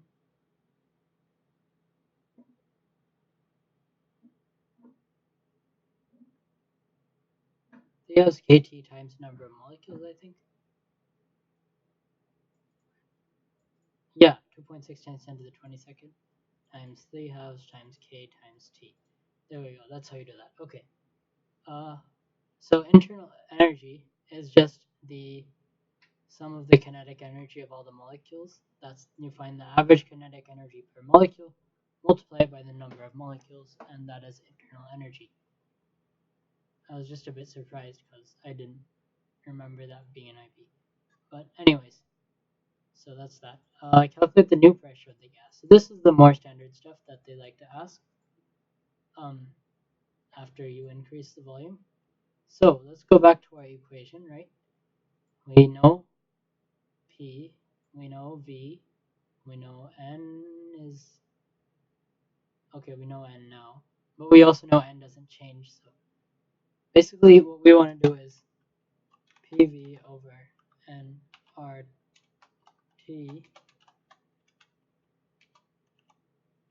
initial equals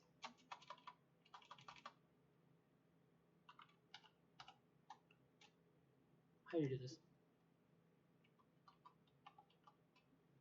Okay, basically we know PV equals nRT is always going to hold. If we increase volume, then the other values have to change, right, for the equation to still be true. So temperature will not change because it says that.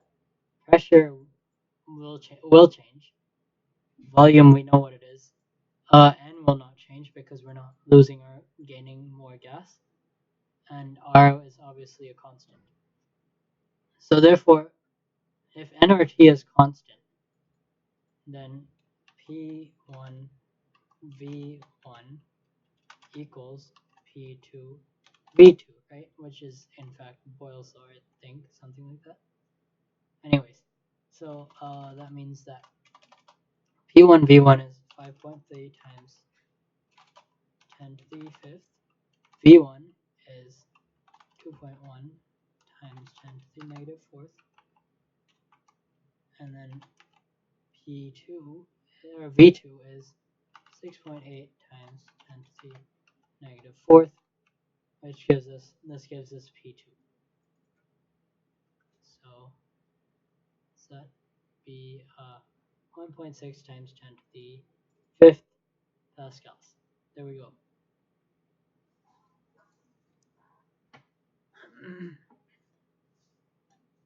That's a nice question, actually. What is this? 18 May 2 SL GC2. Okay. I'm gonna move on to topic 4 then, assuming no one has any questions. Are there actually people here? Oh, there's someone here. Okay. Topic 4, waves.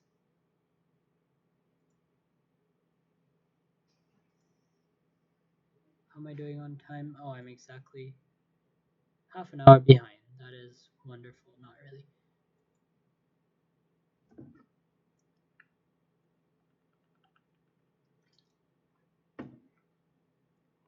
Remember, if anyone wants practice questions to do, this is the question bank. I can go to ibdocuments.com. I can click on question bank. I can do either of these. And this is where you can find questions sorted by topic. The questions are also the same questions that you can find by going to the past papers.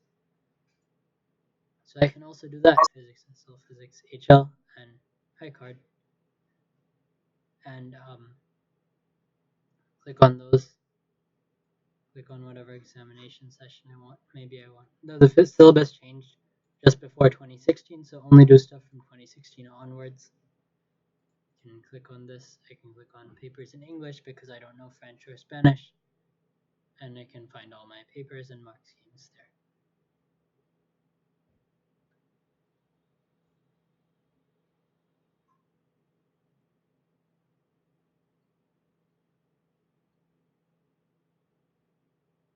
Yeah.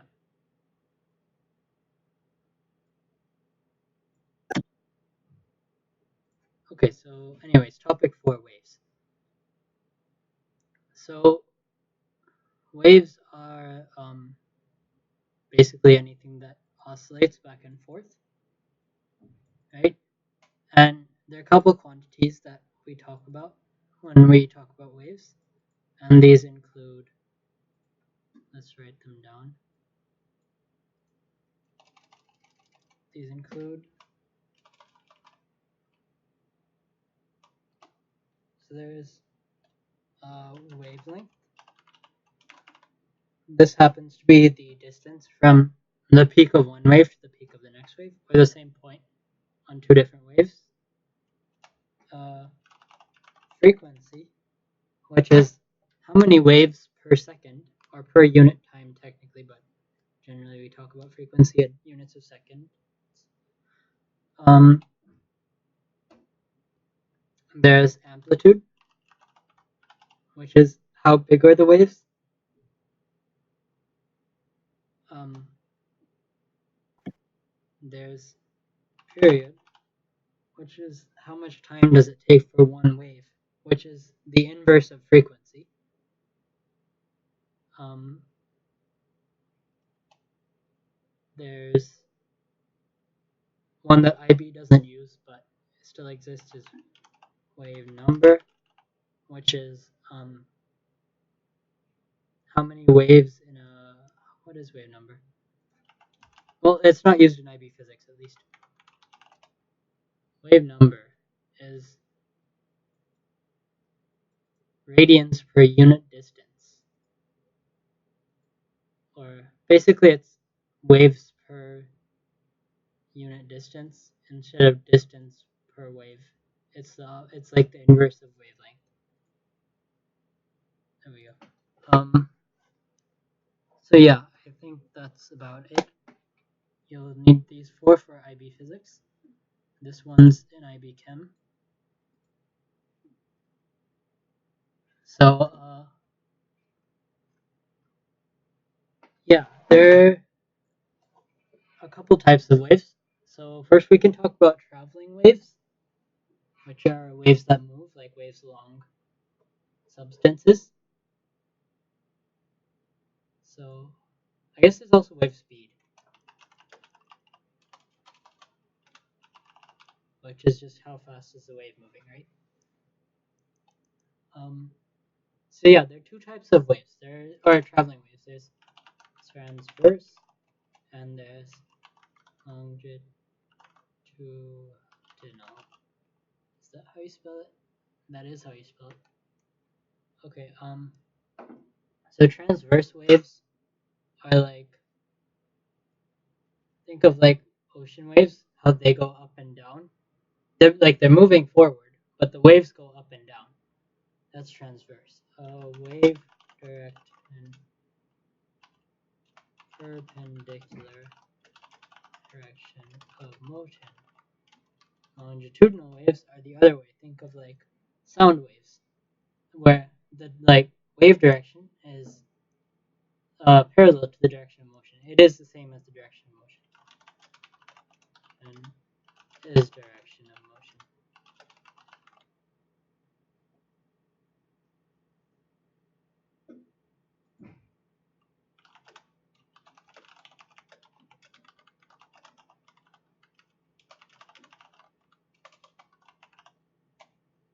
Okay. Yeah. So um, example. So sound waves are a great example of longitudinal waves. A great example of transverse waves is electromagnetic waves, like light. Light waves are transverse. Sound waves are longitudinal.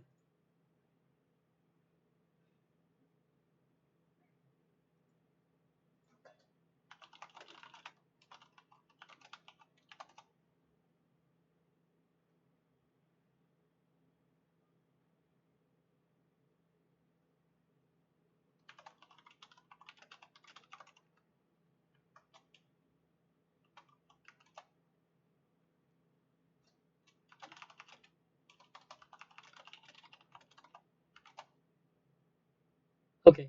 So then if we look in the data book, so there's is period capital T is period. Period is 1 over frequency. Period and frequency are inverse. Uh, so the wave velocity is equal to the frequency times the wavelength. If you think about that, the wavelength is 1 second.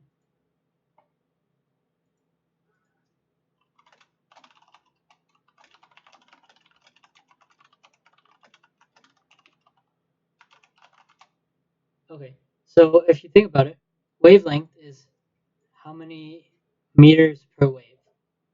So if we have meters per wave and we multiply it by waves per second, we get meters per second, which is how fast the wave is going.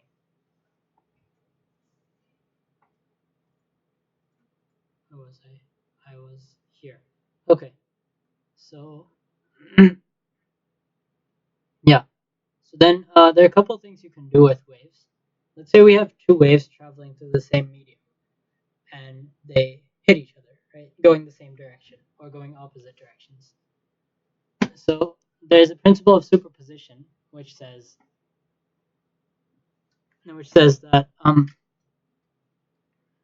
that when two waves are going like same or opposite direction and they meet in the same medium, then they will like you add their like you add their you the waves add together. You add their amplitudes. That's what it's called. So like let's look up. Let me find a diagram.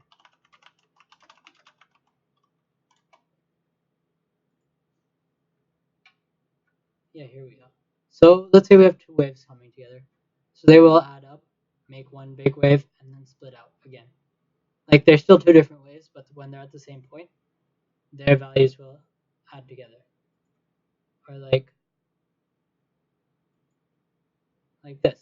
See? Other people on the internet have far better pictures than me. They can also negate. When you have two waves that are opposite, they can negate to 0. Um, you can do a lot of interesting stuff with adding waves together. Yeah, here we go. Constructive and destructive interference. Card found me a picture. Thank cardinality next time you see him for me. See, as you can see, constructive interference, destructive interference.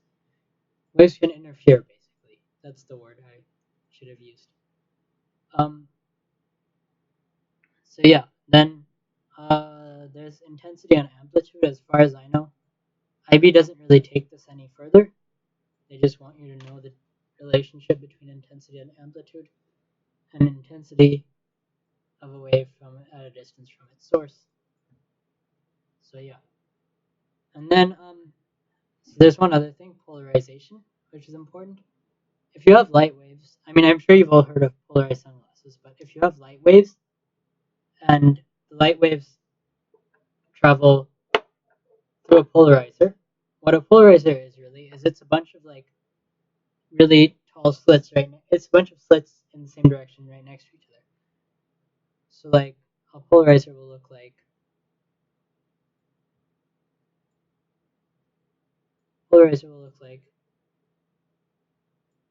this, except they're all really close to each other and too close for you to see. So when light goes through when light normally will just be like all the waves will be in all different directions, and when it goes to a polarizer, the polarizer like blocks out all the waves that aren't going in the directions same as the polarizer, right? So it blocks out 50% of the light, and it forces all the rest of the light to be going in the same direction, which is so like polarized sunglasses. Instead of just darkening everything, they actually block out exactly half the light, or instead of adding a tint to like everything. That's why they're a lot nicer according to most people. And one other added advantage of polarized sunglasses is that they cut out glare. So the way that works is when you have glare is basically formed by stuff reflecting off of stuff that it's not supposed to reflect off. When stuff reflects like that, it's polarized in one direction. So like when stuff reflects off the road, it's polarized in one direction. I believe it's polarized horizontally, and your sunglasses will have vertical polarizers. So they block the glare by not letting that light through. So anyways, uh, let's say we put another polarizer in front of this. Like we have light traveling this way in all directions, and we put another polarizer in front of it, and this polarizer is this way, sideways, at an angle, right? So let's call the angle between the two, like the direction of polarization is up, the direction of polarization is sideways. Let's say if this was up, this is sideways. Let's call this angle theta. So now the amount of light that goes to the first one is obviously 50%. the amount of light that goes to the second one is the original intensity, like the intensity of the light going through the first polarizer, times the cosine of that angle squared. And why this is, IB doesn't really care to explain. I'm pretty sure there's calculus involved. I don't exactly remember. That was a while ago that I studied all that. And yeah, that is Malice's law.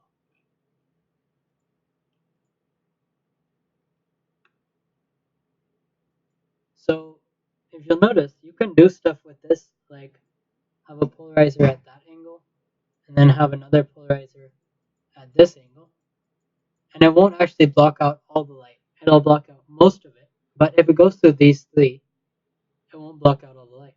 If you remove this polarizer right here, it will block out all the light. There, now all the light's blocked out, but now only most of it's blocked out. That's an interesting consequence of this. We don't have to delete this window. So yeah, that's how polarization works. So then there's waves on boundaries, and so when you have light, right? Light has, of course, the speed of light is like the ultimate speed limit of the universe and all that, but that is in a vacuum. When you have light in a medium, it slows down, which can lead to interesting consequences like Cherenkov radiation, which you should look up because it's pretty cool. But anyways, so the amount by which it slows down is called the index of refraction, and it obviously depends on the medium, right? Then every substance has its own index of refraction. How much does light slow down when going through that substance? Air, for example, it's like 1.00. Oh, index of refraction is how much it slows down. So a bigger index means more slowdown. So when you have an index of refraction of like 1, there is 0 slowdown. When you have an index of refraction should never be less than 1.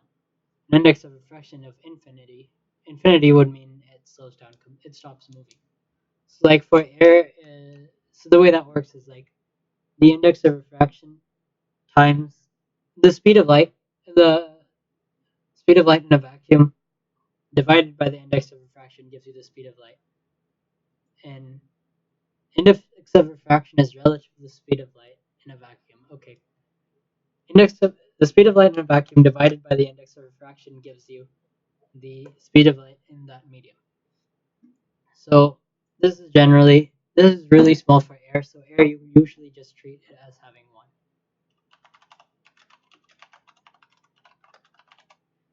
Air would be like 1.0003. Water is 1.33 generally. Ice is 1.31. You do not need to memorize any of these values. They will be given to you. Do not worry about that. So that tells you the speed of light in medium. And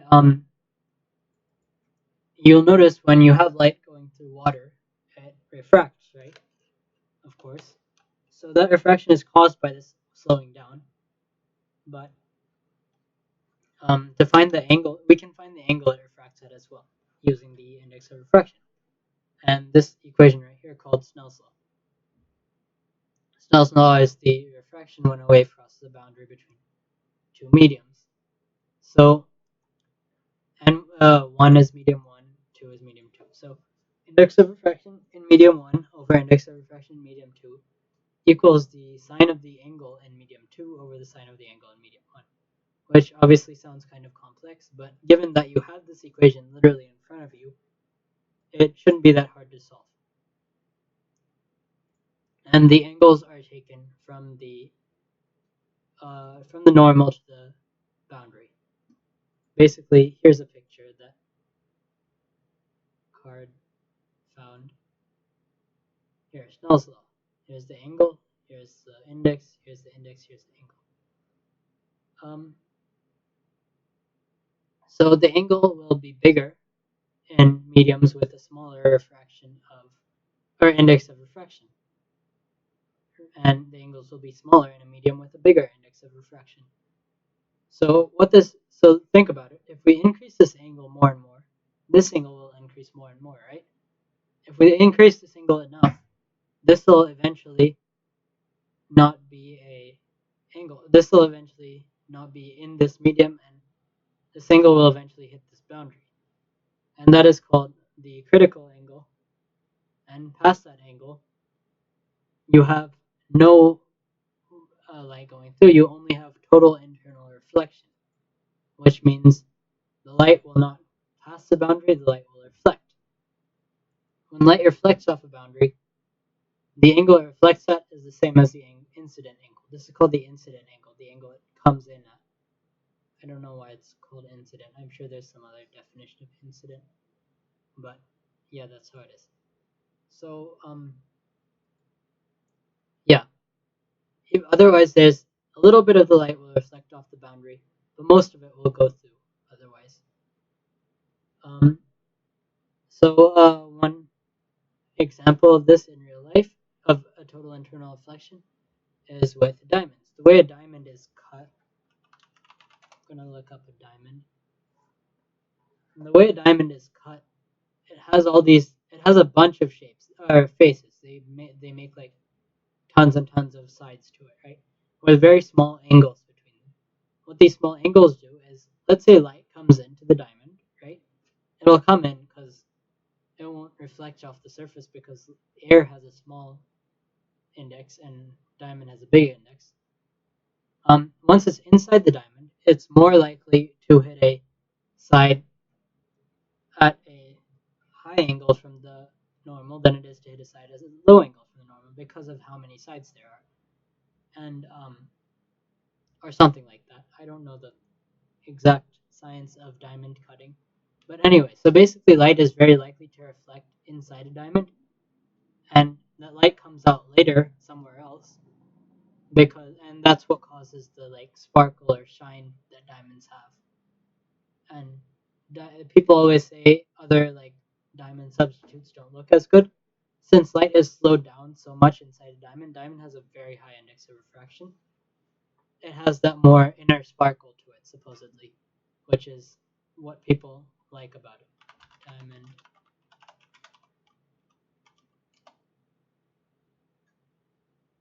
Diamond has 2.417. If you look at like what's a diamond substitute, glass. That's not what I wanted. Glass is 1.54, I guess. Is sodium chloride glass? I don't think so. That seems more like salt to me. Typical crown glass is 1.52. Refractive index of plastic depends on the plastic, but 1.49. So generally 1.5-ish for other things. Of cubic zirconia has 2.15 to 2.18, which is a lot higher, but it's still not as high as diamond.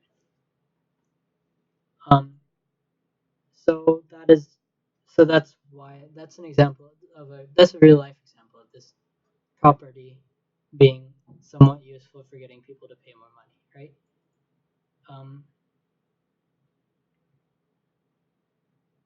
So yeah, and then there's Young's double slit experiment, which they love talking about.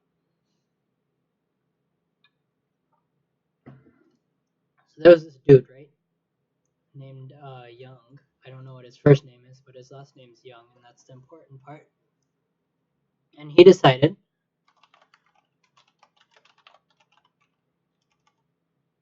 double chocolate stout. What? Okay. He decided he's gonna shine light at two little slits, really small slits, in like Thomas Young thanks card. He's gonna shine light at two slits in a like piece of paper or something, right? And he's like, well, if I shine light through this slit, it's gonna like spread out, and if it's a wave, it's gonna make an interference pattern. If it's a particle, it's just gonna go through the slit. But light's a wave, right? So we're treating it as a wave here at least. So it makes this weird interference pattern because it looks something like this. And yeah. So you need to know about this interference pattern. It's called double slit experiment. A double slit interference part. I have exactly the same picture pulled up on my almost exactly the same picture pulled up on my stream. Is the stream working, by the way? Can you check? I'll send you the link again. I should pin the link.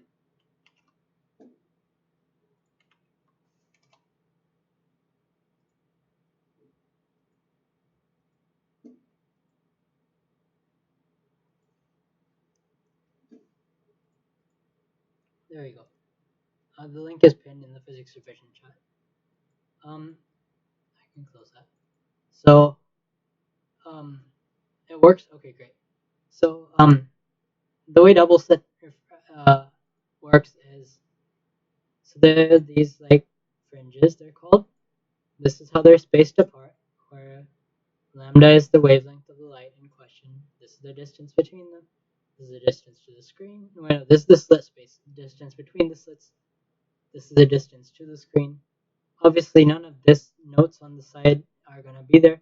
So you're going to have to basically memorize this equation. You're going to have to memorize all these variables, which is rather important. Lambda is always wavelength. That one's easy. This is, S is obviously going to be the distance you're looking for. Lowercase is spacing, because that's the spacing between the slits is small. Uppercase is the distance to the screen, because we assume it's large. And yeah, this is the difference between the like the bright spots. This is the dark spots, and as a integer, right? And my audio is going weird. Yeah, I know the audio on the stream is through my laptop mic, which is like, it has software issues that I can't fix. But yeah, so that's double slit interference, which you need to know. And that's about it for topic, whatever topic that is, topic 4. So now for topic 6. Um, skip topic 5. Topic 6. Um,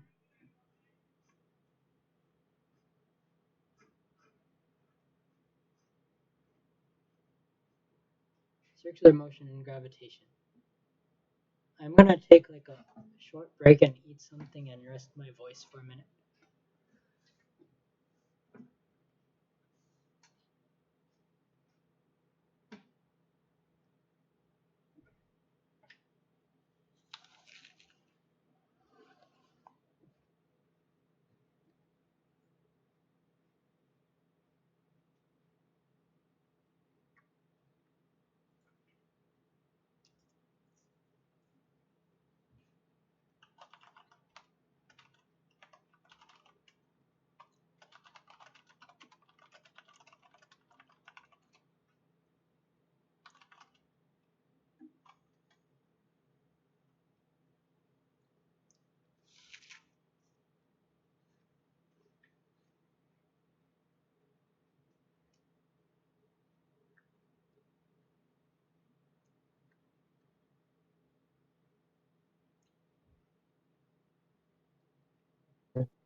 Hello.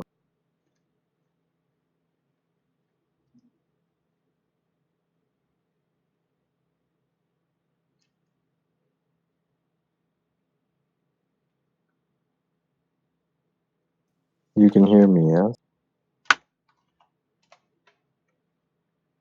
Okay.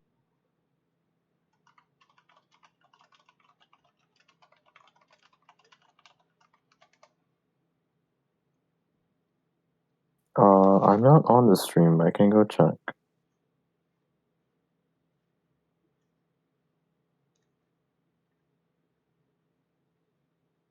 How far behind is this stream in terms of like lag? Because it's like buffering for me.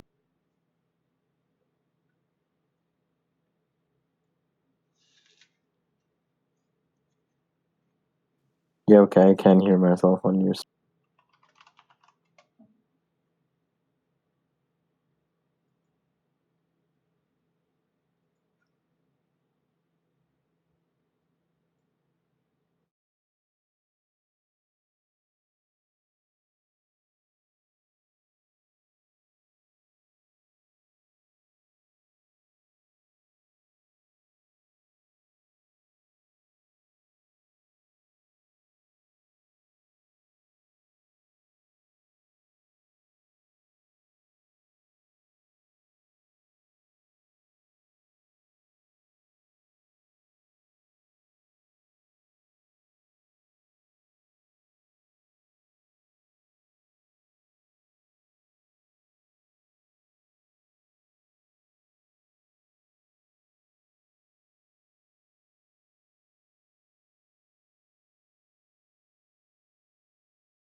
All right. I figured out audio problems. The stream should now be getting the same audio as the Discord call.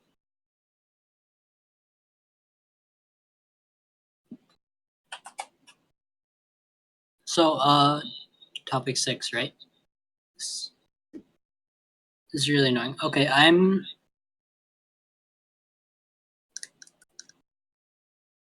not gonna hear anything that you guys say in the call now. So if you want to tell me something, just ping me first so I'll get in the call.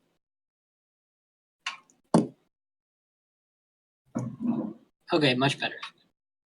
So, topic 6 is circular motion and gravitation. Stream audio is good? Okay, great. So, the reason I'm doing topics 4, 6, and 9 together instead of going in order is, well, first of all, topic 5 is electricity and magnetism, which Prox is going to cover in her lecture on Sunday. That's Prox Centauri. You can find her in the IB Discord as well, more often than not, even when she's not supposed to be. But that aside, they're all really connected. Circular motion and circular motion waves are very similar in the way they work and the way you can graph them. So yeah. So with circular motion, the basic stuff they ask is going to be mechanics, but in circular motion.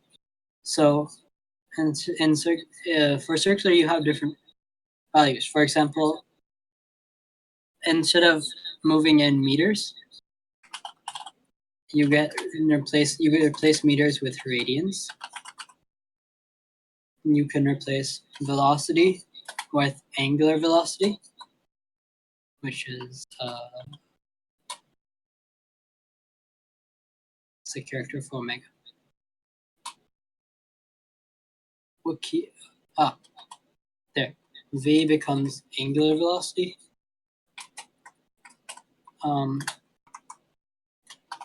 Radians per second.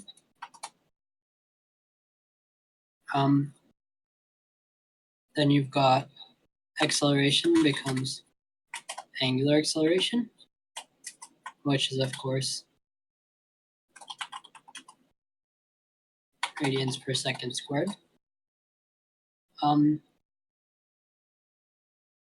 Yeah. So all your equations and things for kinematics will all work the exact same. Remember these values are all there. Remember the equations that go with them? Those equations all work just as well, except now you use radians, you use omega, if you feel like it. I honestly just use V and A still, and told the IB, and just left a note next to all my work saying pretend it's omega and alpha. Like, I actually forgot what these were, so I just left them a note saying pretend this is angular. And yeah, that's about it. You can do exactly the same stuff. So there's a couple things you have to watch for. So I'm sure you've heard of the whole centripetal does exist or centripetal doesn't exist. But centripetal force is basically, let's say you're swinging an object in a circle, right? Now, when you're swinging an object in a circle, let's say you have an object going in a straight line. We're going to draw this out. Object is going in a straight line. You apply a force perpendicular to the direction of motion. The object starts curving.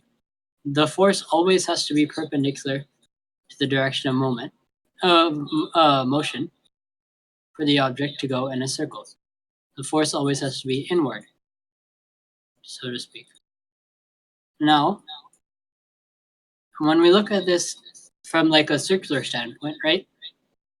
Like if we look at this part, let's imagine we're looking at it from the object's reference frame. Now there is a force on the object pulling it inward, right? But the object is not moving inward. So we make an imaginary force, centrifugal force, sorry. The imaginary force is called centrifugal. And technically, I guess it doesn't exist, but it's a really useful mathematical construct.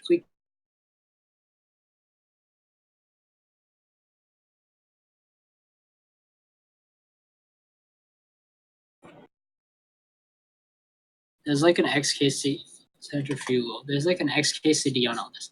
Centripetal force is the inward force that is very real, and it's usually not called centripetal force. Is usually more of like a category that's like, this is the centripetal, like X force is the centripetal force in this question, and yeah.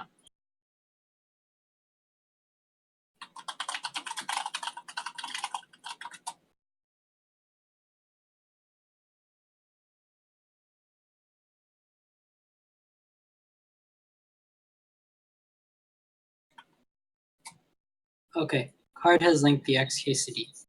While there. How do you like? Okay, you can read just as well as I hope. If you can't read, I have questions. What you're doing, taking IB tests. But here we go.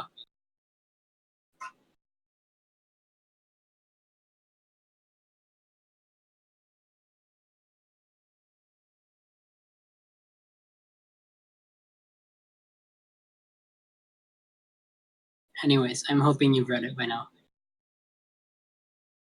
Oh, there's flavor text. I should probably hover over it for you for a second, shouldn't I? There. Congratulations, you've read the flavor text, I hope. Anyways, this is going to be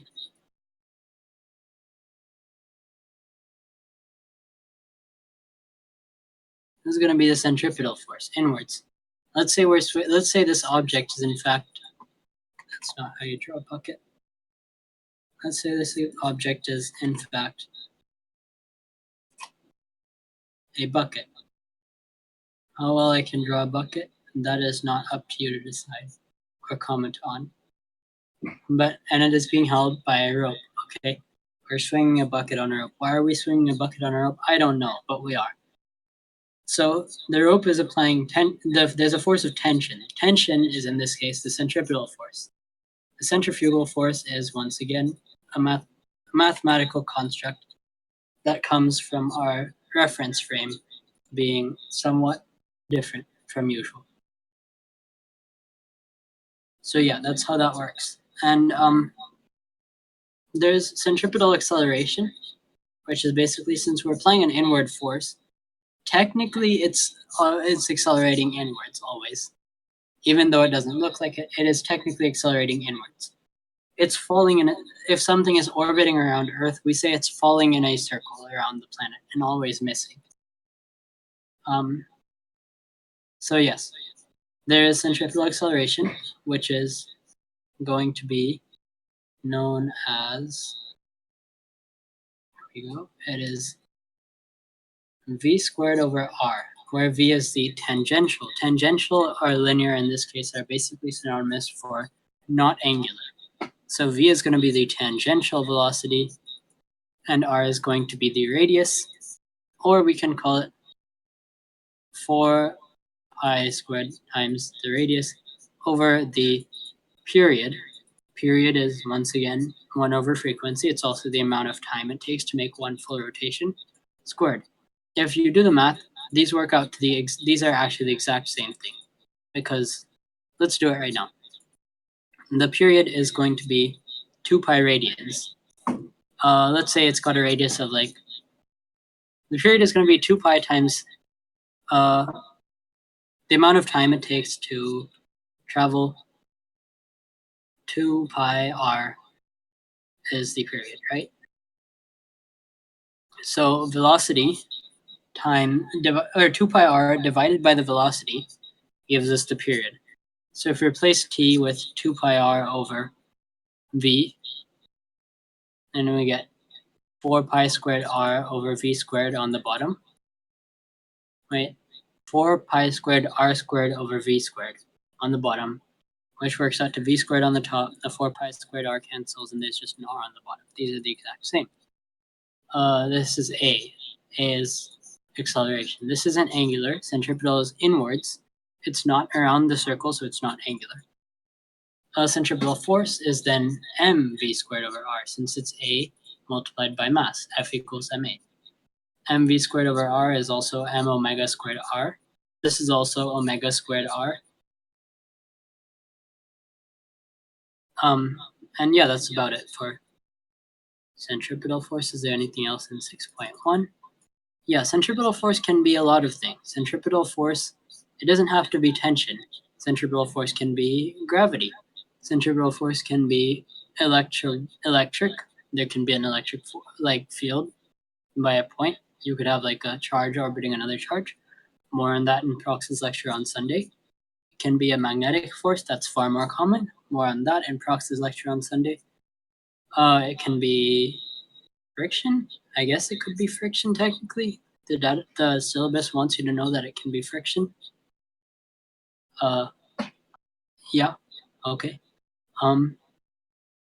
It could just be the normal force of like, let's say you have an object on a roller coaster. The thing keeping the roller coaster from like flying through the rails is the normal force. So there's that. And yeah, so centripetal force could be anything. It's not like a force. It is a category. Like one force in the question will be the centripetal force. So then we move on to gravitation. So thanks, Card. So Card would like to send a picture. This is picture. So we've been using lowercase g for now, which is the acceleration due to gravity at the surface of the Earth, right? I'm sure someone's made in the chat uppercase G versus the version lowercase g memes somewhere on the internet, but uppercase G is the universal constant of gravitation. The way gravity really works is this right here. Force of gravity is G times the first mass times the second mass divided by the distance between them squared.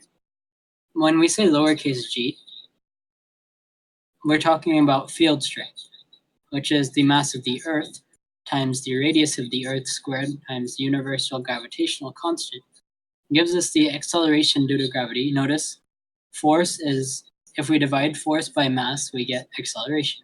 This gives us the acceleration due to gravity at the surface of the Earth. And yeah, then you can plug in mass and find the force of gravity on any object. But this is the real law of gravitation right here.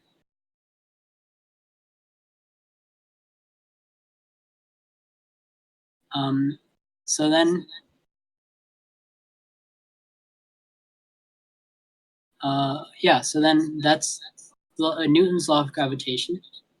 You'll notice on Sunday that there's a law of force experienced by two charges, which is Coulomb's law. This is very similar because both these forces work in the same way. Tomorrow I will be showing an XKCD that deals with these forces and the other two the other two fundamental forces, but that's for tomorrow. And so then when you'll notice this equation, and you'll notice this is basically relating this equation with this equation. They're all really similar. I'm not sure why they printed all three of these in the data. But yeah, so let's do some, there's not really much else to say. Let's do some questions with these. How far behind am I now?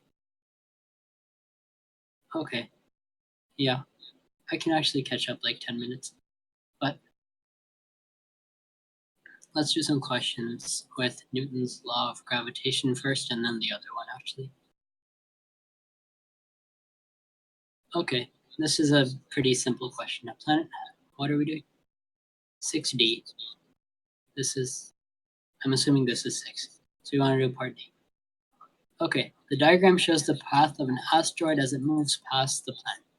When the asteroid was far away from the planet, had negligible speed, estimate the speed of the asteroid at point P. So now, okay, that's part C. Part D is the mass of the asteroid is given how the gravitational force experienced by the planet when the asteroid is at point P. So this is actually sort of a trick question because the gravitational force experienced by the planet is the same as the gravitational force experienced by the asteroid. The forces are identical. The law of gravitation attracts two bodies together. Both bodies will always feel the same force due to the same gravitational pull. So, how do we do this? We just plug stuff in. It's pretty simple, really. What's the law of gravitation? G(m) over r squared. What is that? Capital G is 6.6. No, that's 6.67 times 10 to the negative 11th. Is that it? It's in the data booklet. You don't have to memorize it. I just thought I had it memorized. Capital G, 6.67 times 10 to the negative 11th. I was correct. Okay. 6.67 times 10 to the negative 11th. What question bank? Multiplied by the first mass is, where's the mass of the planet?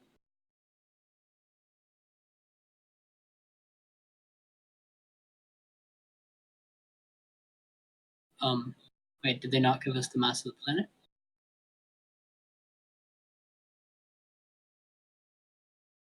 They have not. Okay.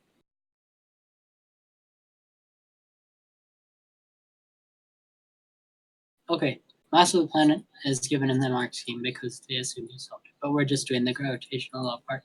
We're not doing the rest of the question yet. So 2.4 times 10 to the 25th kilograms. Remember, we're using SI units for all these formulas.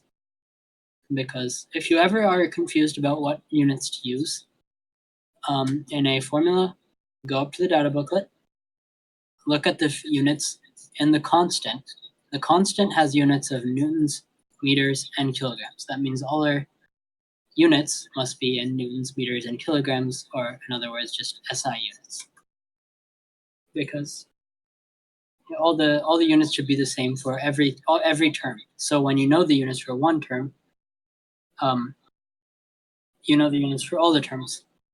So so that's the units for mass of the planet. Then you've got mass of the asteroid is 6.2 times 10 to the 12th. Divide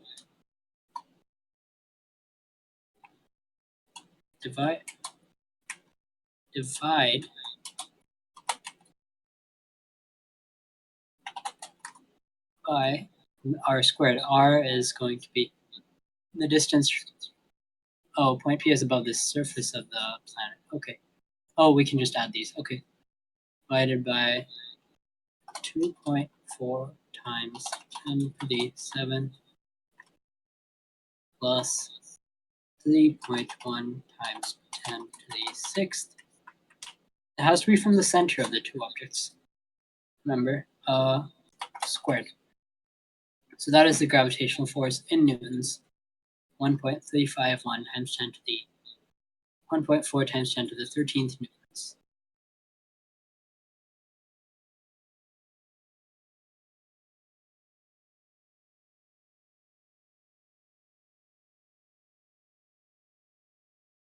So let's do a 6.1 question and then move on.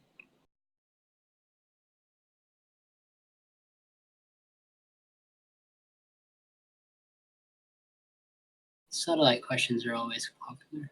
That's a paper one. Paper one questions, in my opinion, are a lot easier than paper two questions. So I like to choose paper two questions for my examples.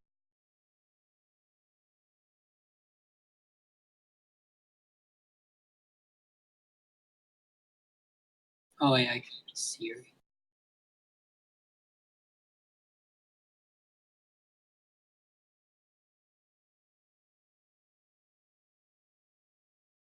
Okay, we can do all three of. Let's do all three of these parts. They look good. This question is about gravitation and uniform circular motion. That's perfect. Phobos, the moon of Mars, has an orbital period of 7.7 hours. Okay, first off, hours is not an SI unit. 7.7 times 60 minutes in an hour, times 67 seconds in a minute, has an orbital period of 27,720 minutes, right?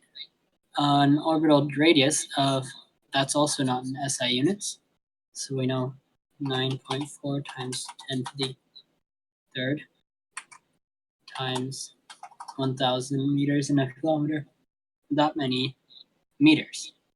Okay, now outline why Phobos moves with uniform circular motion. That is because the gravitation is the centripetal force, and yeah, that's about it. Gravitational provides centripetal force, yeah. Radius implied constant, okay, great. Show that the orbital speed of Phobos is about 2 kilometers per second. So the way we do this is we know Phobos isn't crashing into the planet, and we know Phobos isn't leaving. Well, okay, technically Phobos is actually going to crash into Mars eventually because of this very reason, but we're going to assume orbital radius is constant. So show that the speed is about 2 kilometers per second. So let's find its speed. So the way we do this is we know that v squared over r is equal to the centripetal acceleration. mv squared over r equals centripetal force. The centripetal force in this case is the force of gravity, which is gmm over r squared. So back to our question and back to decimals. Gmm over r squared equals mv squared over r, right? So now we can just divide both sides by r, and that'll make this a lot easier. Divide both sides by m. Gm over r equals v squared, right? So now v equals square root of Gm over r. Square root of 6.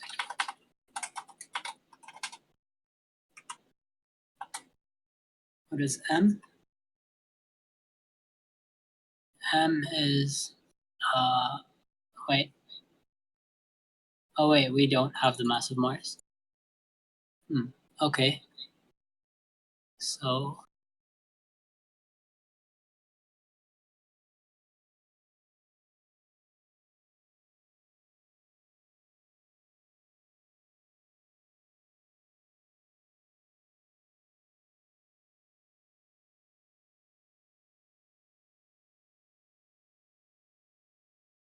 oh wait, I'm dumb. Okay, orbital speed of Phobos, about 2 kilometers per second. This is a lot easier than I made it out to be.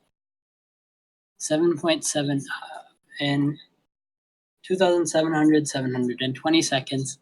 It travels 9.940000 times 2 pi meters. That many meters in 27720 seconds gives us an orbital speed of 2,130 meters per second. I was looking too hard for a circular motion question that I didn't realize this was actually just pretty much a kinematics question. Okay, now we deduce the mass of Mars. This is the fun part. Okay, so now that we have its v, we do the same thing. Gm over r equals v squared, except now we're solving for m. So m equals v squared r over g, right? Which is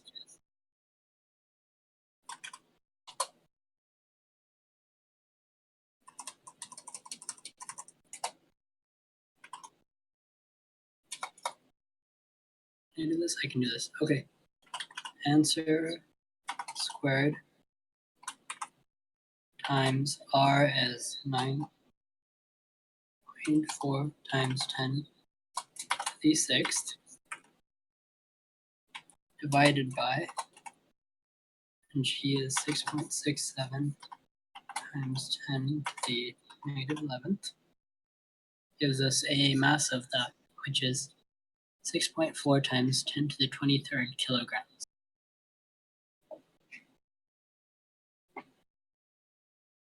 And there we go. That's it.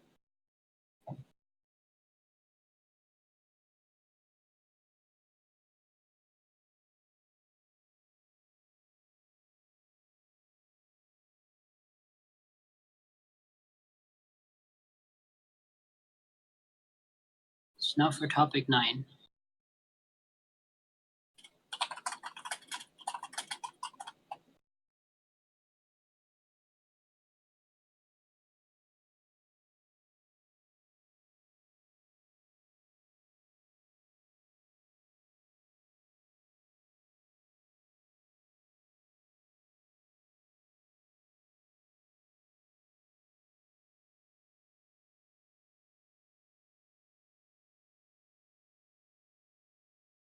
Okay, so for topic 9, I'm going to use the textbook a little bit because I have never done topic 9, not being an HL student. And yeah.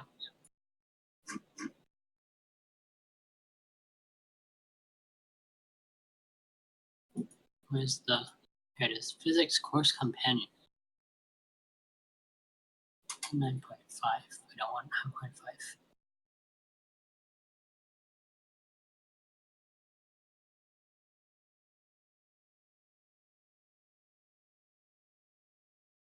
9.1, okay, simple harmonic motion. Simple harmonic motion is basically a very, yes, oh sorry, this is the Oxford Physics Course Companion by David Homer and Michael Bowen Jones.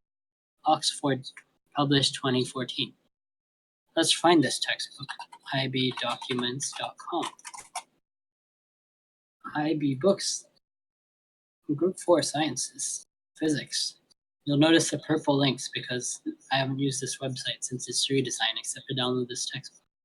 Physics Course Companion. Do not use the 2012 version, the 2010 version. The 2010 version is old.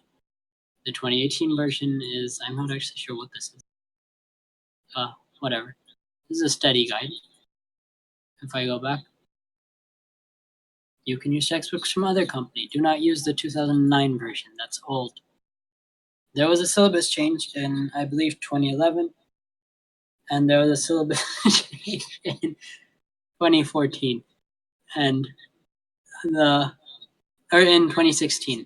So they always release the textbooks a couple of years before.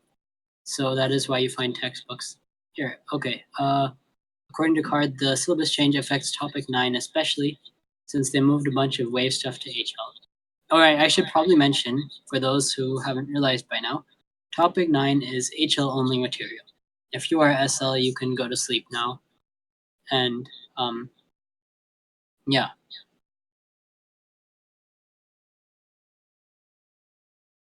Topics 9 to 12 are HL only material.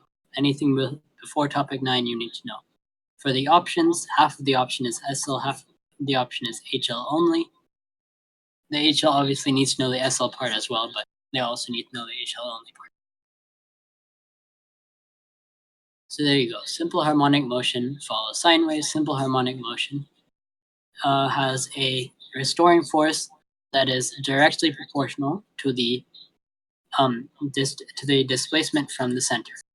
What that means is, as you get further away from equilibrium, you get pushed back harder. Think of like stretching out a spring. If you stretch it a little bit, it's not that hard. If you stretch it a ton, assuming the spring hasn't bent out of shape, it's even harder to stretch it further.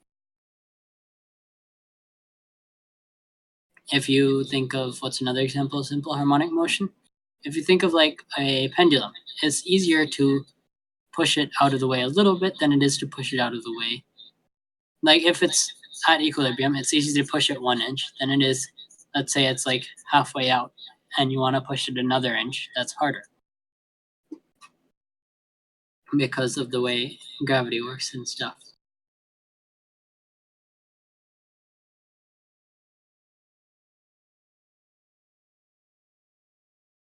So yeah, there's some bunch of equations in the data booklet for topic 9.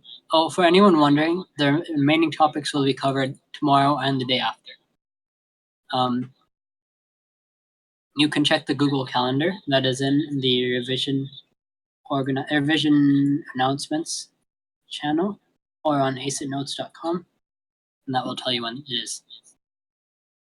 Anyways, so objects in SHM, simple harmonic motion, have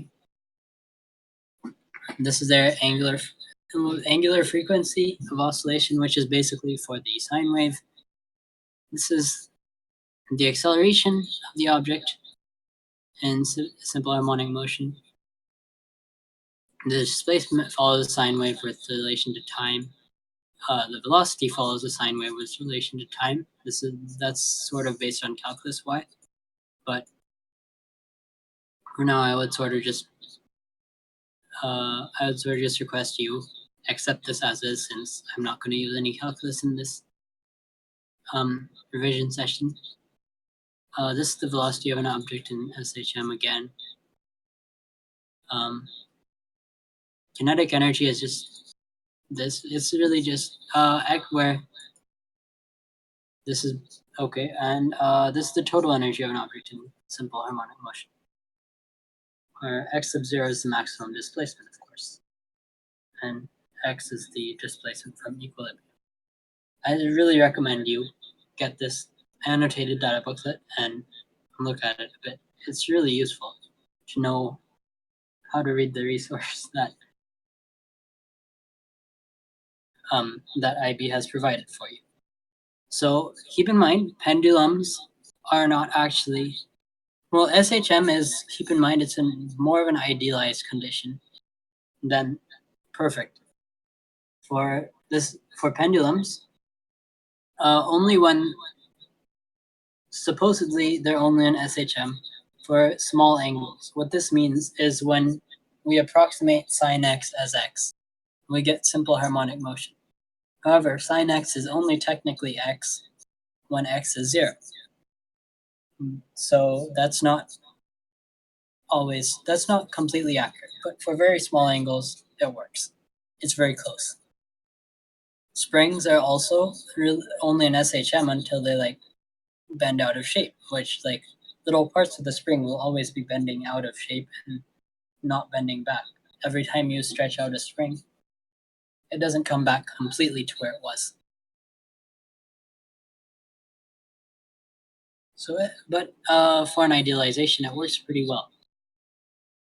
And it's pretty accurate generally for these two conditions, as well as many others.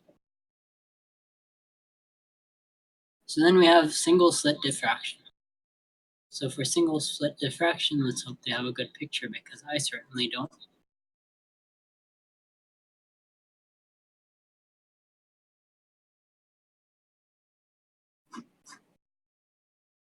Here, so this is what single slit diffraction looks like.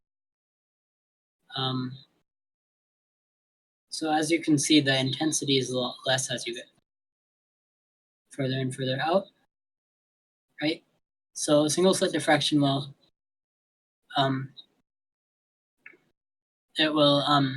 depend also on the width of the slit, of course. Here's pictures. I strongly recommend. So basically the way it works is the light at the edges of the slit. We idealize that those diffract on constructive or destructive interference, which makes a diffraction pattern, just like the double slit. So it's we can the way we do this is by approximating sine x equals x again, and yeah, we go from there and find this is single slit diffraction. So this is going to be the angle at which this is the angle at which the first minimum occurs. I believe they want you to know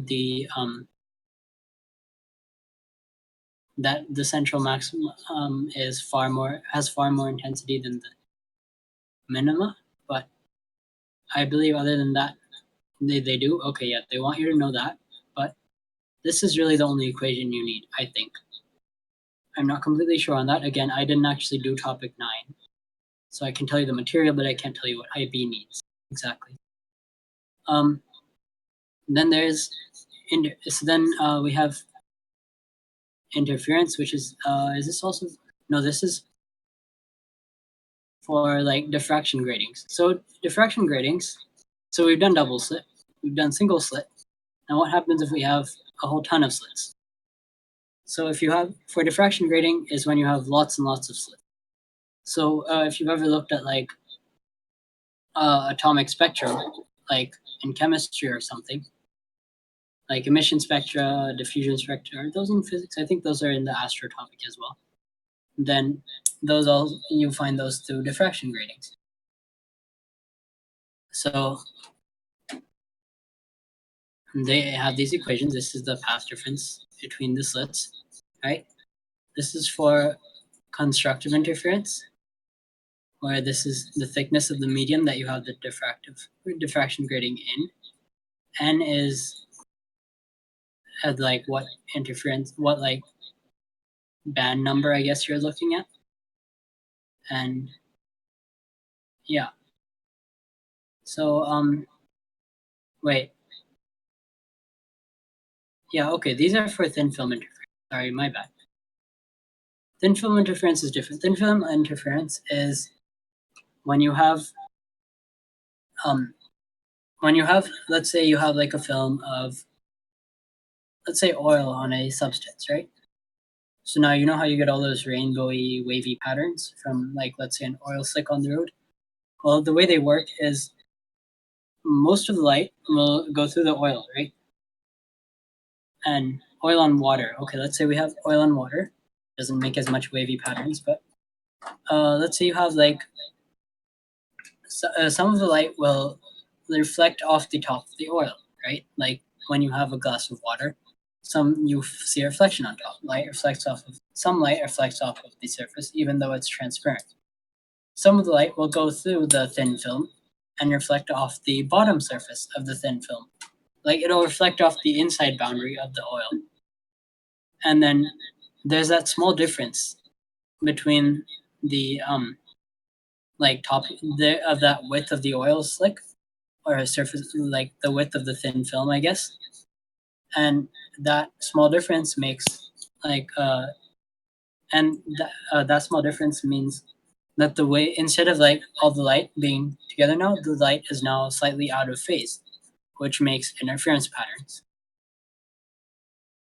And that's basically how you get thin film interference. When you see like on oil slick, you see all the different colors. The different colors are there because the surface underneath is not always perfectly flat, which means that the film will be different thicknesses in different parts.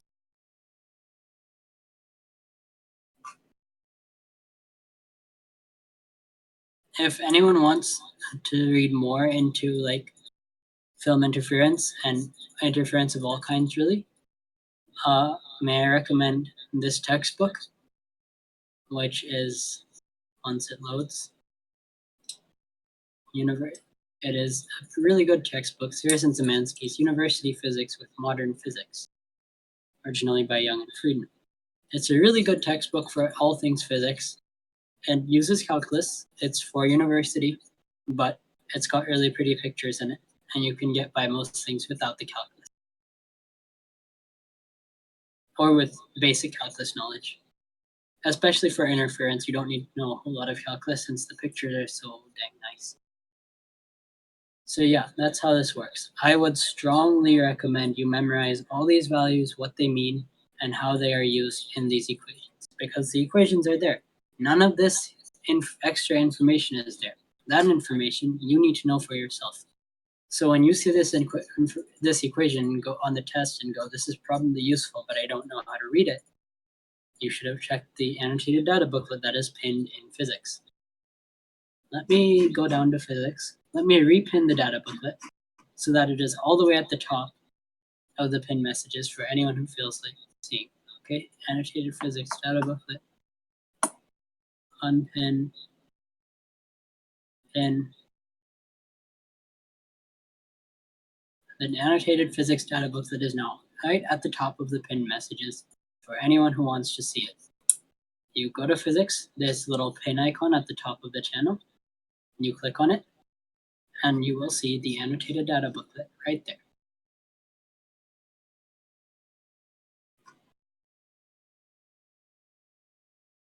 "9.4 resolution." Okay, so let's say you've got your microscope, right? And you're trying to look at like a cell, right? Let's not say a cell. Yeah, sure, why not? You're trying to look at a cell, right? And you're like, well, that looks like a blob right there. And then you look closer and you're like, wait a minute, is that two blobs? I can't tell if that's two blobs or one big one. Well, how can you? Well, so then we decided, how can you tell what's the smallest thing that this microscope can discern if it's one blob or two blobs? So that's called resolution, and we made an equation for that. And this is literally the equation. Theta, the angle from the aperture to the first and the second, like the angle between the lines from the aperture to the first blob and the line from the aperture to the second blob, equals 1.22 times the wavelength of light that you're looking at it with over b, where b is the width of the aperture, or diameter of the aperture. So, as I said, university has some pretty pictures in it. Let's look at the pretty pictures, right? It's not mechanics. Is it waves? No, it's not waves. It's not in thermo. It's not in electric. It's in optics. Raleigh's criterion is what this is called. And circular apertures and resolve power. Here we go. This is called an airy disk. And see, you can see with like a small aperture, medium aperture, large aperture, you can tell these apart. So this is how we came up with this equation.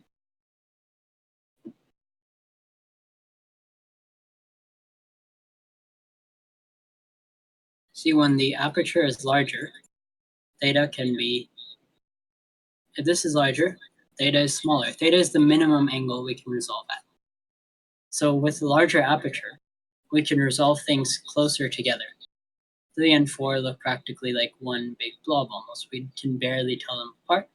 With a large aperture, 3 and 4 are clearly two distinct things. What are these pictures? Small point sources of light made with a circular aperture and lens. The aperture is so small the patterns of sources 3 and 4 overlap and are barely resolved by Rayleigh's criterion. Increasing the size of the aperture decreases the size of the diffraction pattern, as shown in B and C.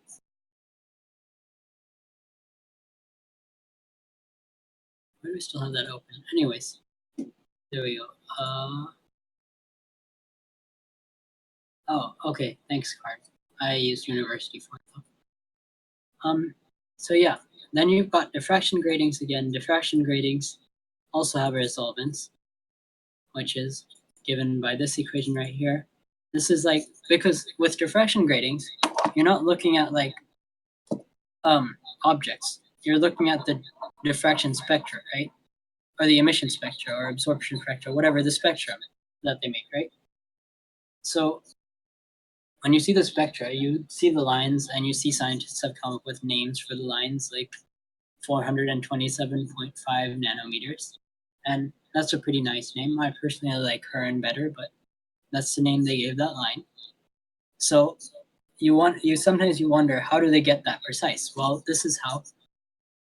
The more slits you have really is basically the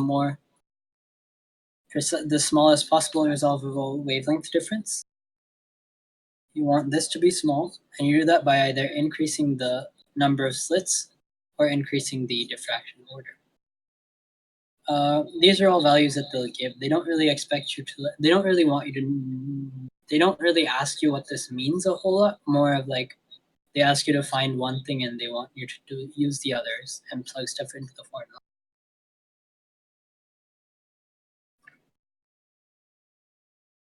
So that's 9.4. you can only hear, can't see anything.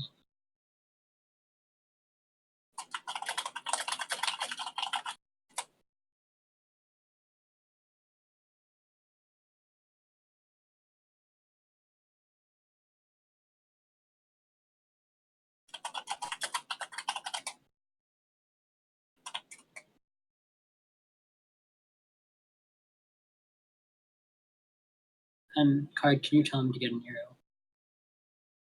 Okay. So, anyways, 9.4.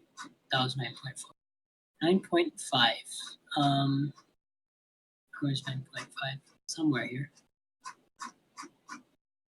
Doppler effect. So the Doppler effect, for those of you who don't know, is basically the effect we gave to the fact that when a car or when something fast that is making noise moves by, then you hear like a higher pitch noise as it's coming towards you and a lower pitch noise as it's going away from you.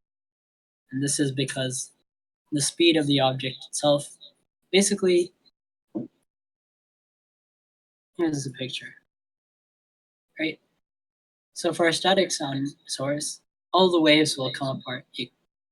From a moving sound source, it releases a wave, but before the second, like, let's call these like the compressions, right? Before the second compression comes out, it's moved forward a little bit, which ends up with this sort of pattern where the waves are all stacking in front and they're all spread out behind.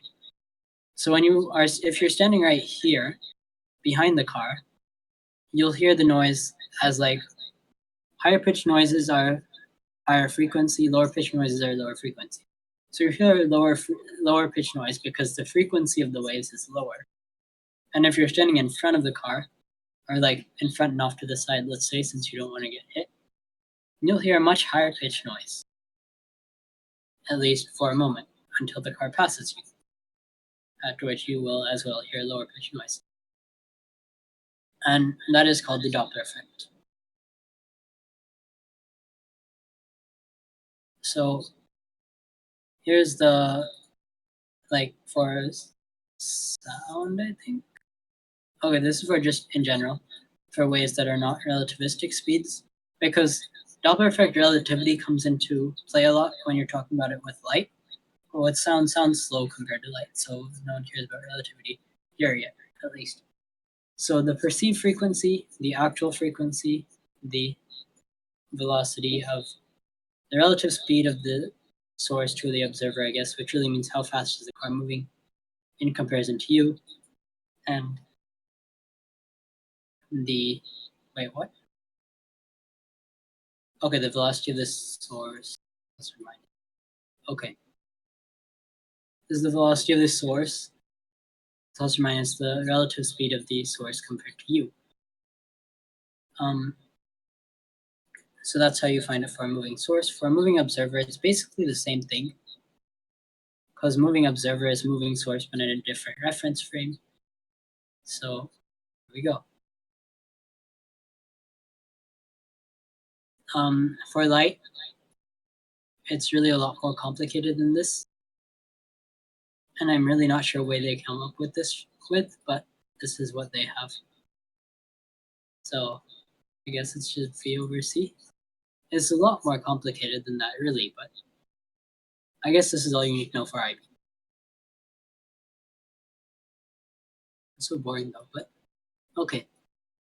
So that's about it for topic 9. I should probably do some questions for topic 9. Let's do one question for each of these 5, right? Simple harmonic motion question. Where's the paper 2 question? Let's look for one that's like, okay, 2B. Okay. Wave of amplitude 4.3 meters and wavelength 35 meters moves with a speed of 3.4 meters per second. Calculate the maximum vertical speed of the buoy. So the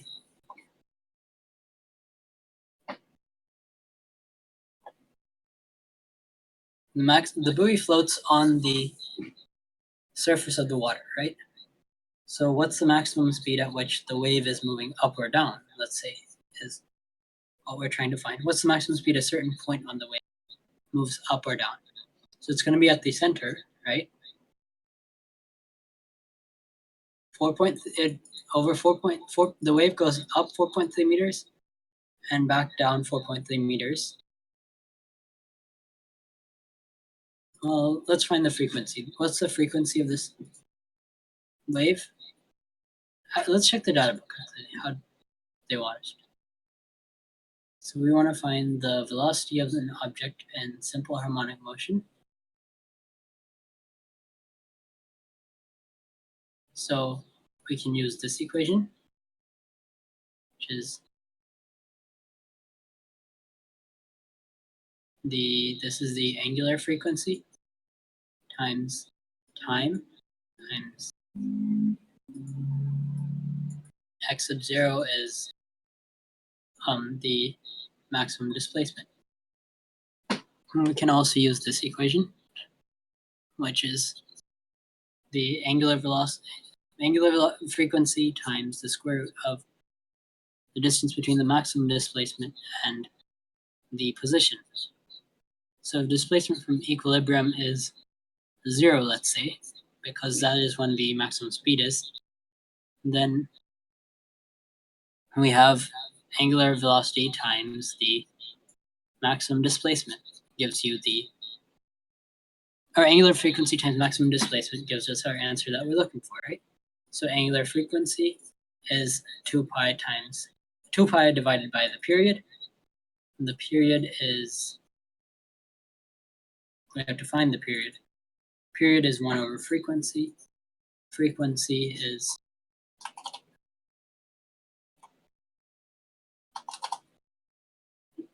well, that's the period actually. That's just the period right there. 10 seconds. So now we can find the angular frequency of oscillation as 2 pi over answer, right? And then answer multiplied by the distance, the maximum displacement, which is 4.3 meters. Gives us our maximum vertical speed of 2.62 meters per second. This is part BI. All right, 2.6 meters per second. There we go. With the data booklet. Everything for this you should be able to do with the data book, really.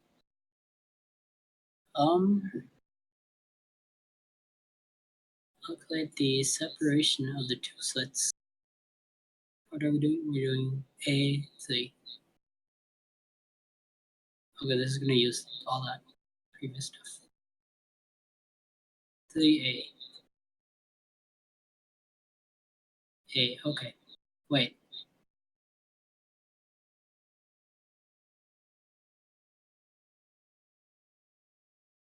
Not sure what the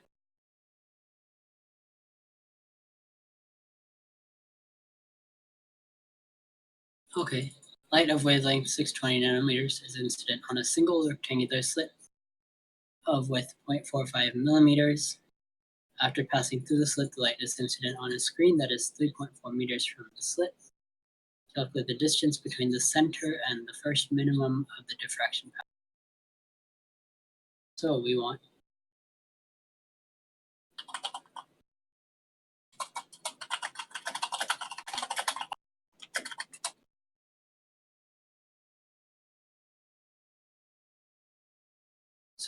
the angle at which the first minimum.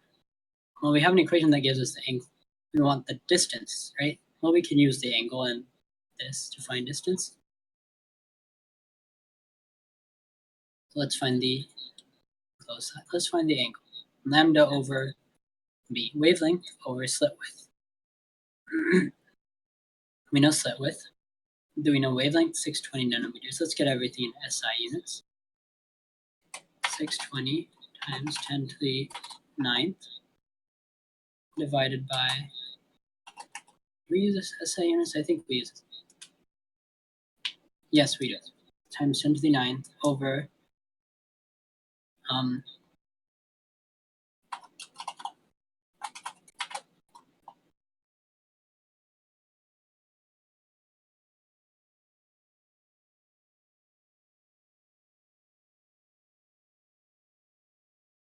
Did I put in 9 instead of -9? I did. -9. There we go. That is the angle. That many in radians, of course. Radians are the way the world works, not degrees. So if we have that many radians, then we know we just want the distance between 0 and sine. This is going to be sine theta, or 3.4 sine theta, right? So 3.4 equals, we are in radians, that equals that many meters. So 4 millimeters, right? 4.68 millimeters, 4.7 millimeters. Perfect. Ignore the sirens. I live near the hospital. They come on all the time. It's really annoying at night when I'm trying to sleep. It's also really annoying at night when I'm not trying to sleep, or in the morning when I'm not trying to sleep, or in the afternoon when I'm not trying to sleep. But that's how it is. So 9.3.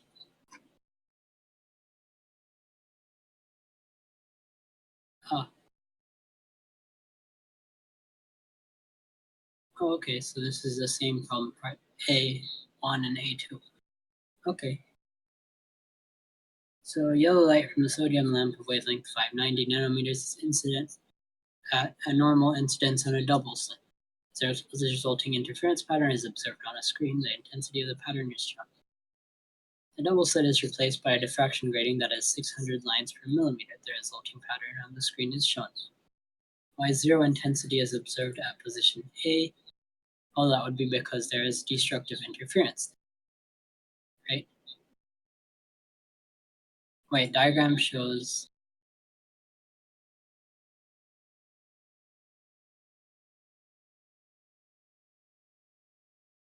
missing maximum. Okay, waves from the single slit are in antiphase / cancel / have a path difference / destructive interference at A, right? A2. Distance from the center of the pattern to A is 4.1 times 10 to the -2 meters. Distance from the screen to the slits is 7 meters. Calculate the width of each slit. Okay, so we can look at our double slit equations, which are not here actually, they're back in topic 4. Where's double slit? Fringe spacing and double slit diffraction.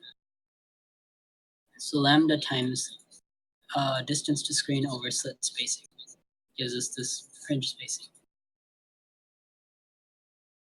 So 1, 2, 3, 4, 4.5. So I believe we want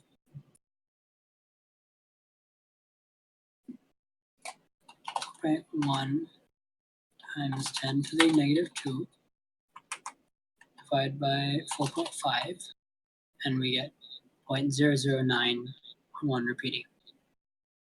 So that's the fringe spacing. And then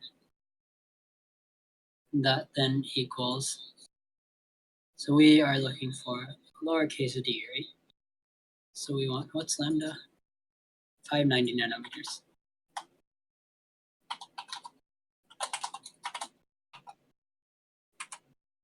Multiplied by, what's a d? D is, in fact, going to be 7 meters. Divided by this.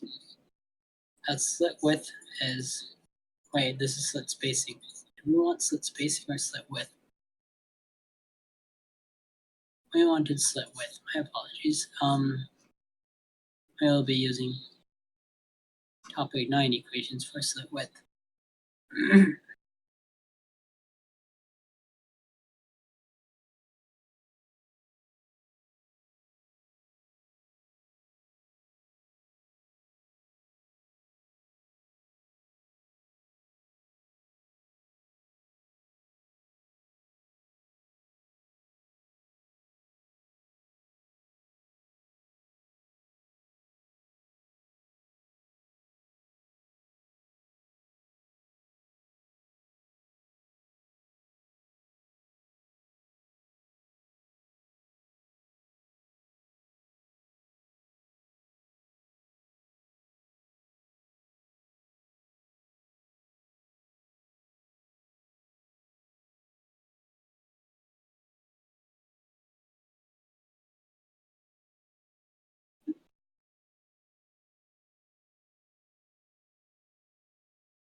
Okay. So we can use, basically we can use this equation, I think. So the way that works is then going to be, we need to find the angle to this minimum, which is going to be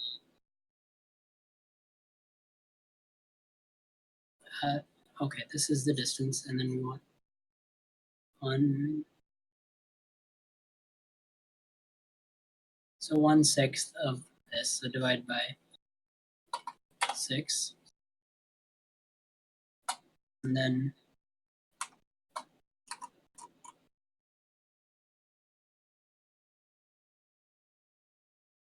we find the angle, which we can do by arcsine of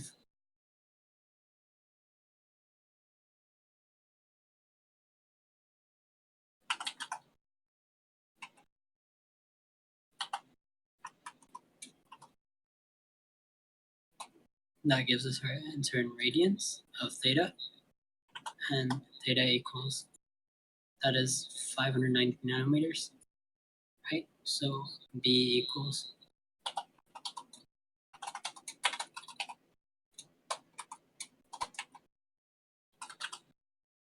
there you go.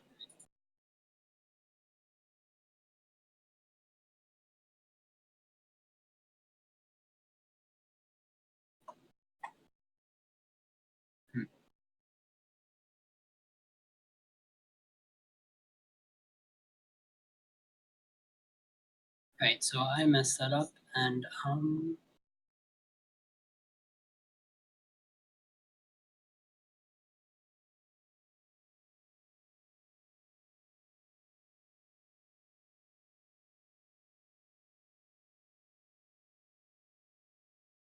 oh, I see. Okay, so A is at the point where, as you can see, the bumps are lowest, right? And that means that is the single slit minimum point, the first one. So we don't have to divide by 6 because this is single slit, not double slit. So we can do that, and that will give us the correct answer.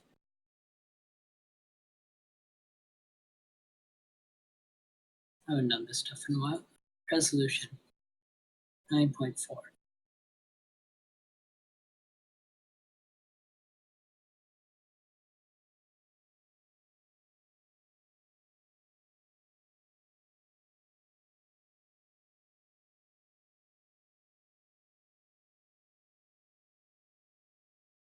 An advertising sign contains 2 straight vertical sections that emit light.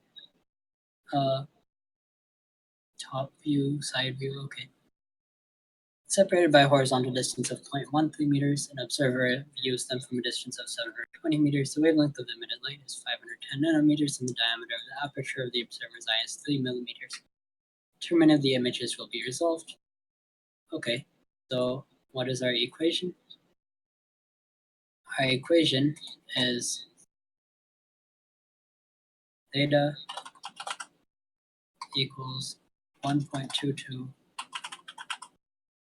over b.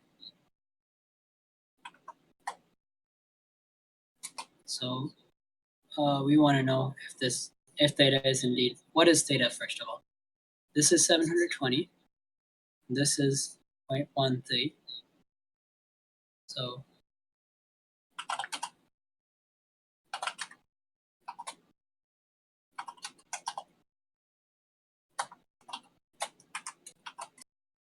that's the angle in radians. So now we want to know if it will be resolved or not. So 1.22 times lambda is the wavelength, which is 510 nanometers.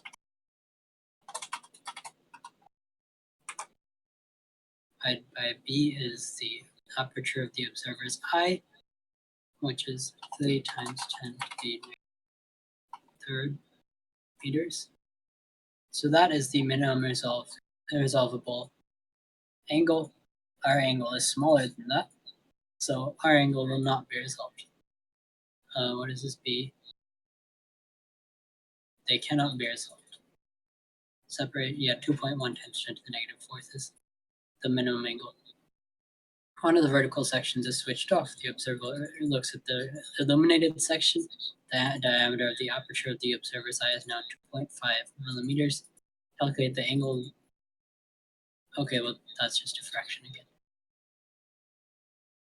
Doppler effect.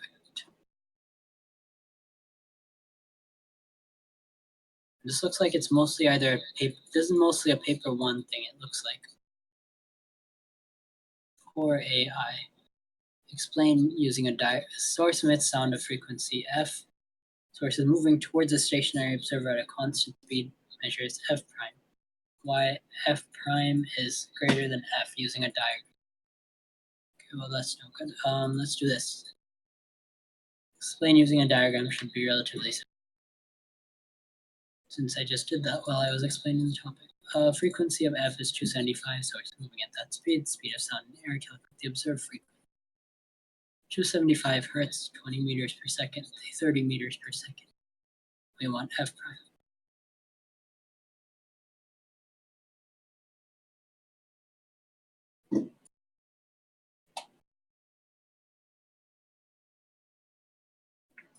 So 275 hertz times wave speed is 330 divided by it's coming towards. So that means the denominator will be smaller since the frequency will be larger. So 330 minus 20 is 310. Are those the correct numbers? 275, 20, 330.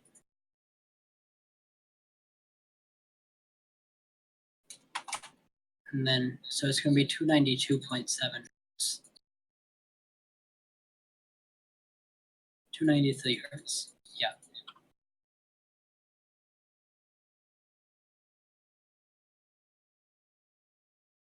So that's it then, I guess. If anyone who's here, not here, whatever, has any questions,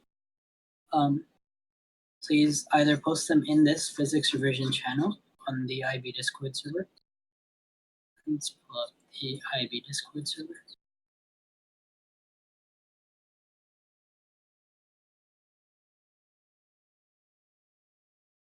I'm going to drag it over, but avoid the sidebar. There we go. IB Discord server. So it looks like I've been named while I've been gone by Prox and Card and that. So you can join the server through information. For those of you who don't know, read through information completely and you will find out how to join the server. There's a get roles channel that you get then. You can grab your subject roles and all your roles. Please do grab them as they will give you access to the channels. And then you'll be able to see all this, or most of this at least. There's a physics revision channel. You can ask questions in there for now, but this channel will be disappearing soon. And there's the physics channel where you can ask questions. Someone will answer very quickly. There are lots of helpers and people who know physics in here. It's a very common channel where you'll get quick responses. There's the physics IAEE channel for, believe it or not, your internal assessment and your extended essay. If you do so, choose to do that in physics. And yeah, ask questions as much as you want in there. Other subjects are also available, of course, but this is a physics-specific revision session. So I'm showing off the physics channel. And yeah, that's about it. Thanks for keeping with me. And yeah, sorry about the voice problems, but I have figured it out. It'll be fine tomorrow. I know what the problem was. It was me being an idiot, mostly. And yeah.